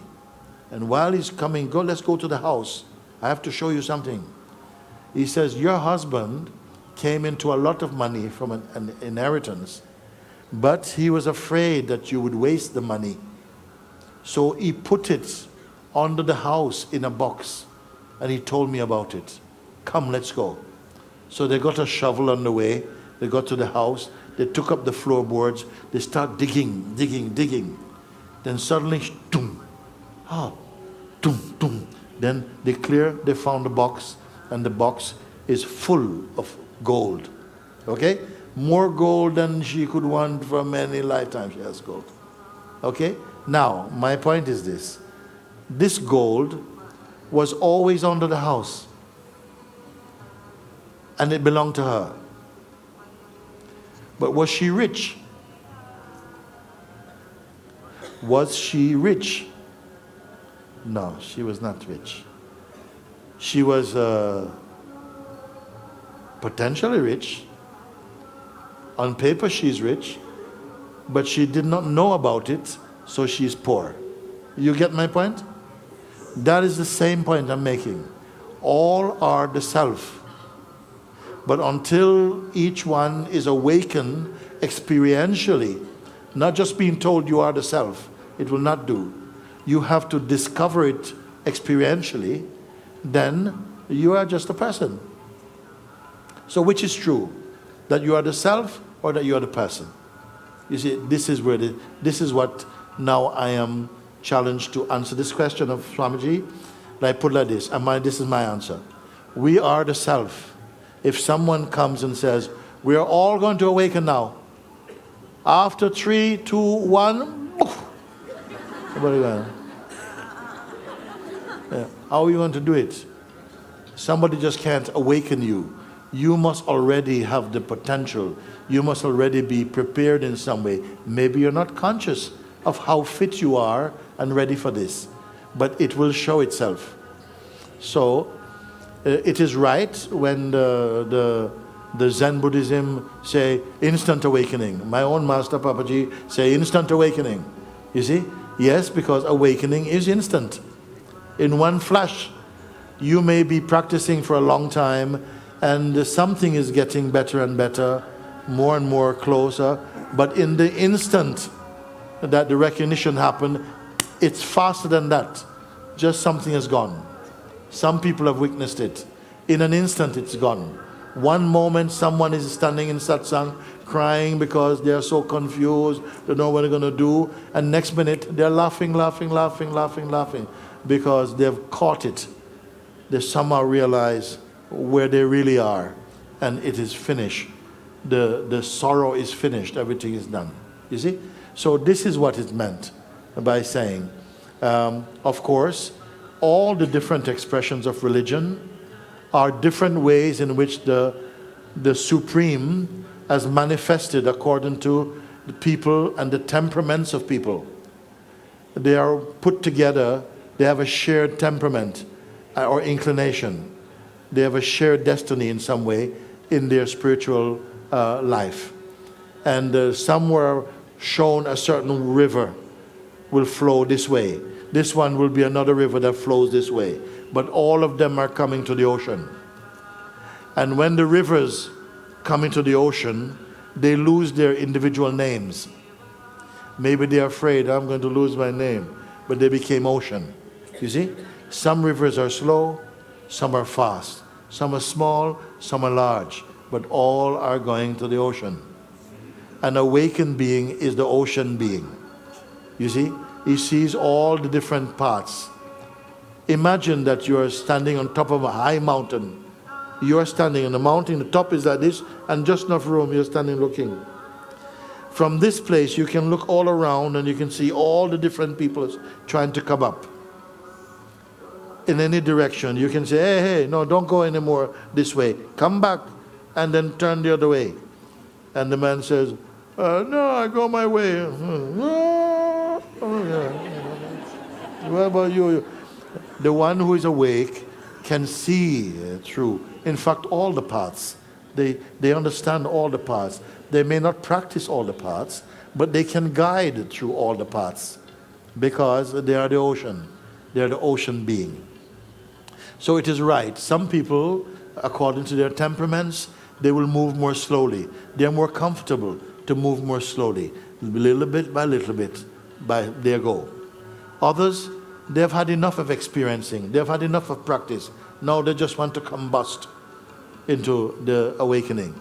So they are going to be drawn. Some people from this group may just find that, you know what, guys, you're too slow. I'm going to look around. They find another group where things are moving quicker, and they will come, they may explode into that awakening. There is no rigid thing about it. All the rivers flow into the ocean. Even another river called atheists, they're also flowing to the ocean. They may be a little bit more slow, but they are also destined for that ocean. You see? So that is my humble answer to Papaji about this. That each one, according to their capacity, you see? But in each one is the same self. The same self. We may vary in our expression, but we are one in the source. And for true spirituality, what I said at this is the genuine urge that is not just coming out of your mind. Sometimes it begins in the mind, but then it's as though it gets linked up with some unseen power begins to carry you.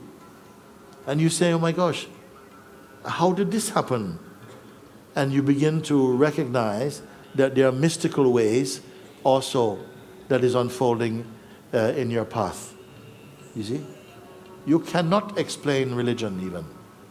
You cannot explain how it works, because in the heart of every religion also is a mystical dimension that is totally unexplainable.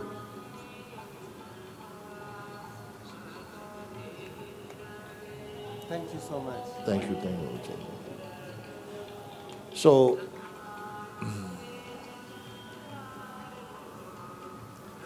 can I just take 5 minutes with you?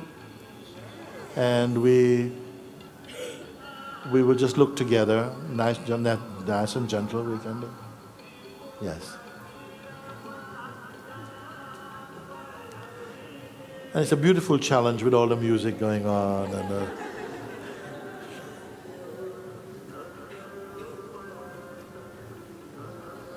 Just as we are here. Can you hear at the back? Yes, you can hear. Thank you. Just as we are all sitting here, we are all here now, like that. You are aware that the senses are very much operating. There are sounds coming and going. They are going on anyway, but you are not focusing on what the words mean or what particular instruments are playing. Simply you're here. They are appearing through the senses inside the field of perception. You are not doing anything.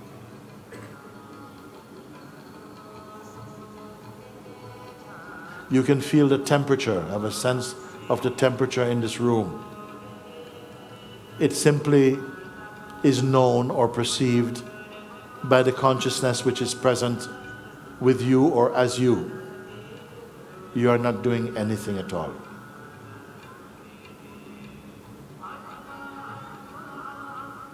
Your body is resting, whether you're sitting on a chair or on the floor. You're aware of the body. If there's pain in the left leg or in the back, there's an awareness of it. This pain is not you. You were here before the pain came. You are here now, the pain has come. You are still here when the pain goes. You are witnessing it. If you were any of these sensations that comes and goes, when they go, you would also be gone. But you are here. You are the witness of the presence and the absence of things. You're doing nothing at all. If any thoughts should come, don't go with them. It's just like a cloud appearing in the sky. It will go by itself. If you are interested in the thought will stay and produce more thoughts. Let them come and go. You stay only as that intelligent space in which they come and are perceived. You're doing nothing at all. Don't cling to any sensation. Only notice.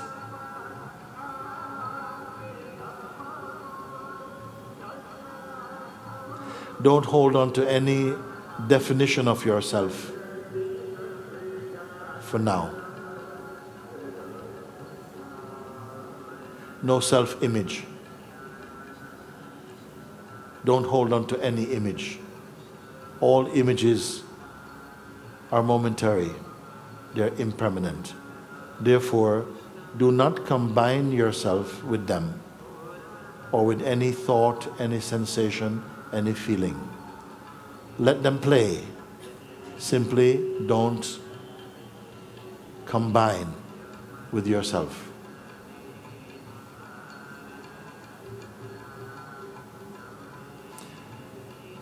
If a feeling comes that you will judge something to be this way or that way, be aware of that tendency, but don't go with it.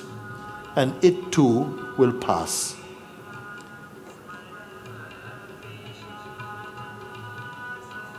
So like this, you will notice that any sensation that arises has no control over you. You're simply aware. Nothing can pull you away. You're just the awareness. like a great space. You're not a room. We cannot come to the end of this space of awareness.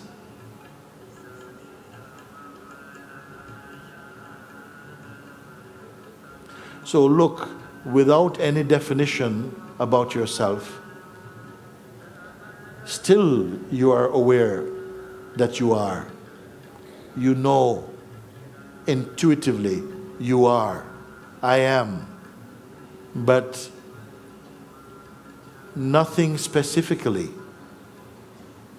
Just the feeling, I am.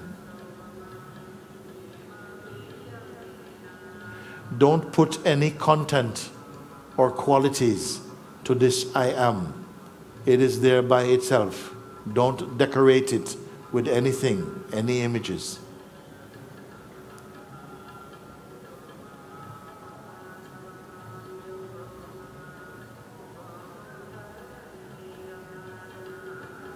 Sounds are heard, but who is the hearer of them?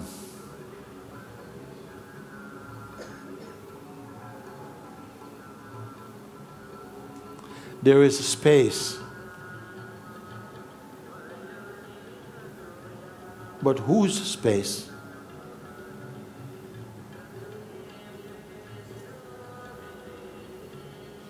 Simply there is the knowing intuitively that you exist, you are.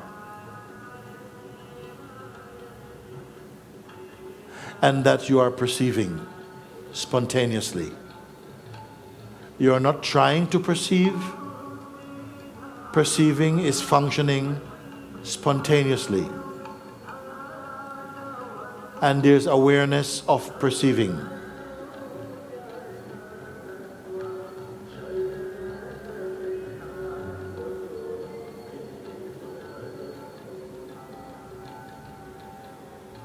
Feel the sense of being.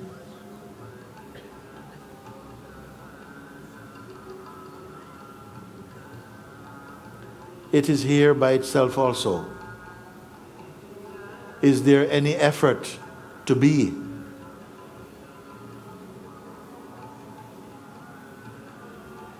No effort. You are. No effort required.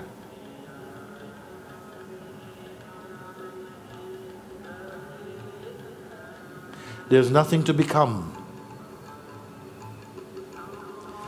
Like this, there's nothing to change or to fix or to get rid of. There's only the functioning of perception and the awareness of that functioning and the natural sense of being.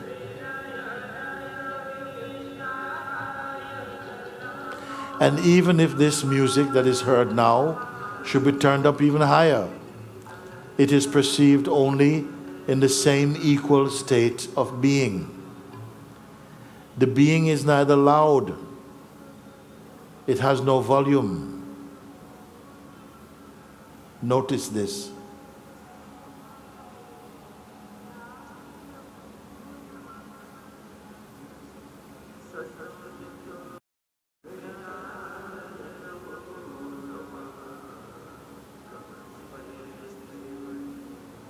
What is your form? Don't go to the mind. Don't go to past.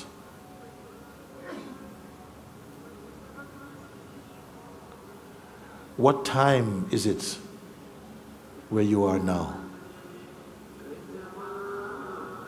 It is totally insignificant. It is beyond time.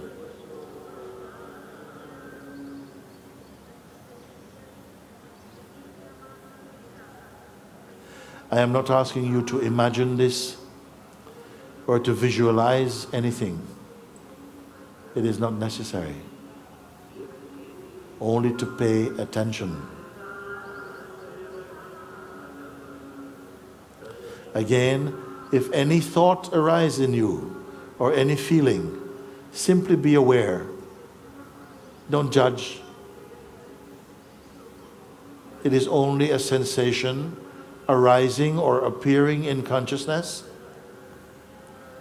staying for a bit and moving by itself. Don't let it be your concern. Be only the awareness itself.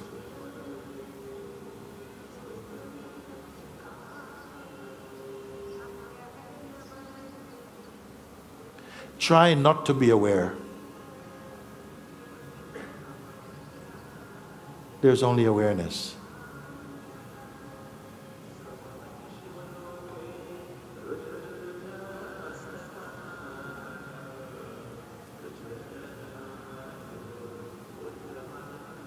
You're aware even of this body. Even this body is appearing in the awareness that you are. What is your actual size as awareness? What color? Where is gender? These are only thoughts.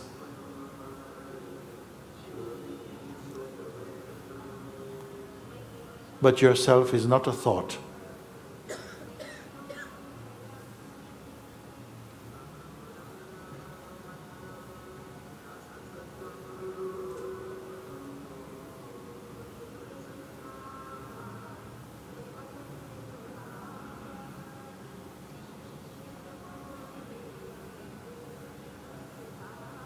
Where is problem for you?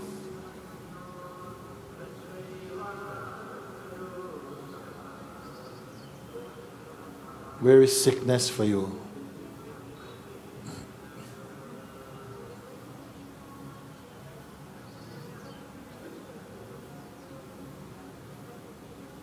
Simply stay as this awareness. Even to say stay is not true because it is already here. It does not need to be told to stay. The awareness is here. So who is told to stay as the awareness? Only your attention. Only your attention. Let your attention and awareness be one.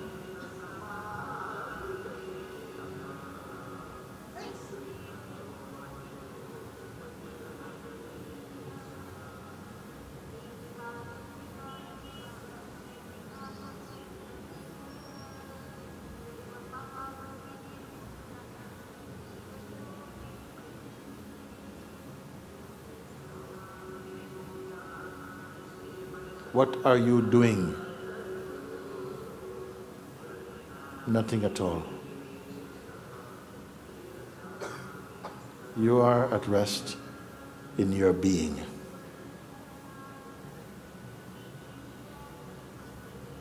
You don't have to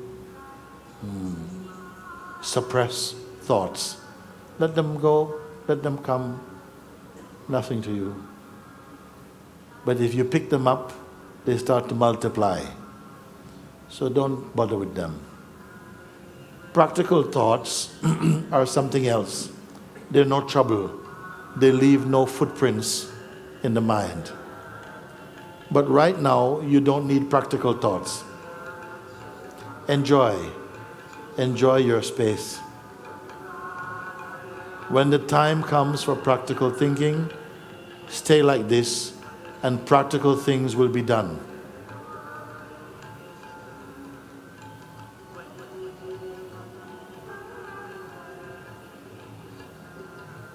If you feel that you're easily distracted, then you're simply noticing the feeling of distractedness.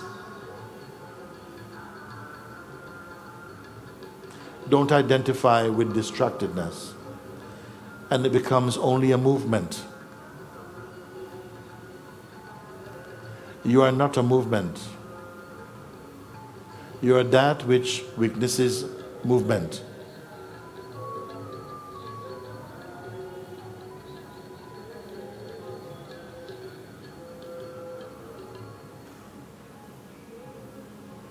If there's a feeling of restlessness in the body, Just be aware of it. Don't judge.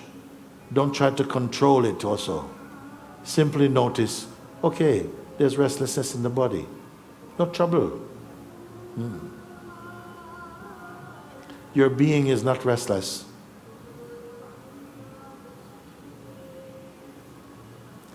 Notice how natural it is to be. Notice also you're not waiting for next. Don't be waiting for what is the next thing to enjoy. There's no next. It's enough you're here. Enjoy.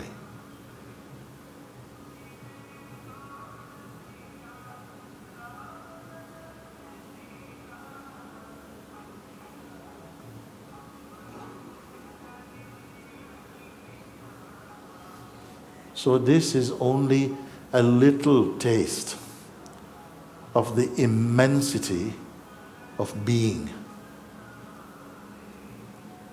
The more you are able to bring your attention simply to pay attention to what is, to that which is, you will find your silence, you will find your peace, you will discover your inherent harmony, your natural joy.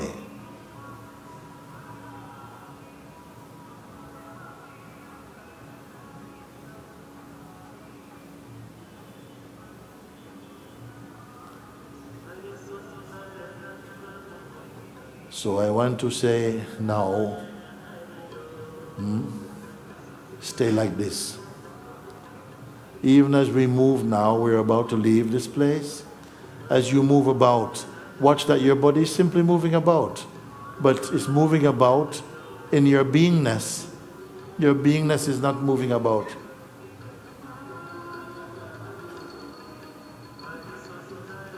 If you wish to discover more, to go more deeply into these exercises and to discover more of your natural state, you will know where to find me. And we can continue to look and to discover until what you find cannot leave you.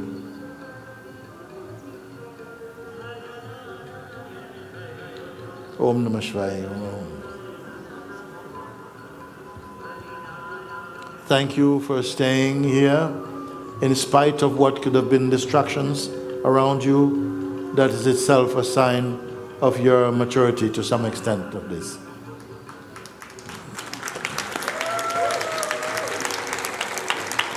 Thank you so much to our beloved Puja Sri Mooji. We will have the wonderful blessing of having him back here again on the 6th. So just after 2 days, on Monday morning at 11 o'clock, right here, we will have the opportunity again to delve into such divine union through satsang. Our sacred Ganga Aarti is just beginning, so we welcome everyone, whether you are with us at International Yoga Festival or not with us at International Yoga Festival. The sacred Ganga Aarti is open to everyone and just beginning over there on the steps. So feel free to join us for our beautiful, beautiful, what Puja Swamiji calls our evening happy hour. And looking forward to having you all here again on Monday morning at 11. This evening after dinner, here on this stage, we have a beautiful, beautiful cultural dance performance by Anita Babu and her whole troupe. They're truly beautiful young women doing the dance, the yoga dance of channeling that gift and that beauty of this culture through song and dance. And that's also open to everyone. So please feel free, that's at 8 o'clock, to join us back here this evening. And we really, really look forward to having you back with us on Monday. Thank you.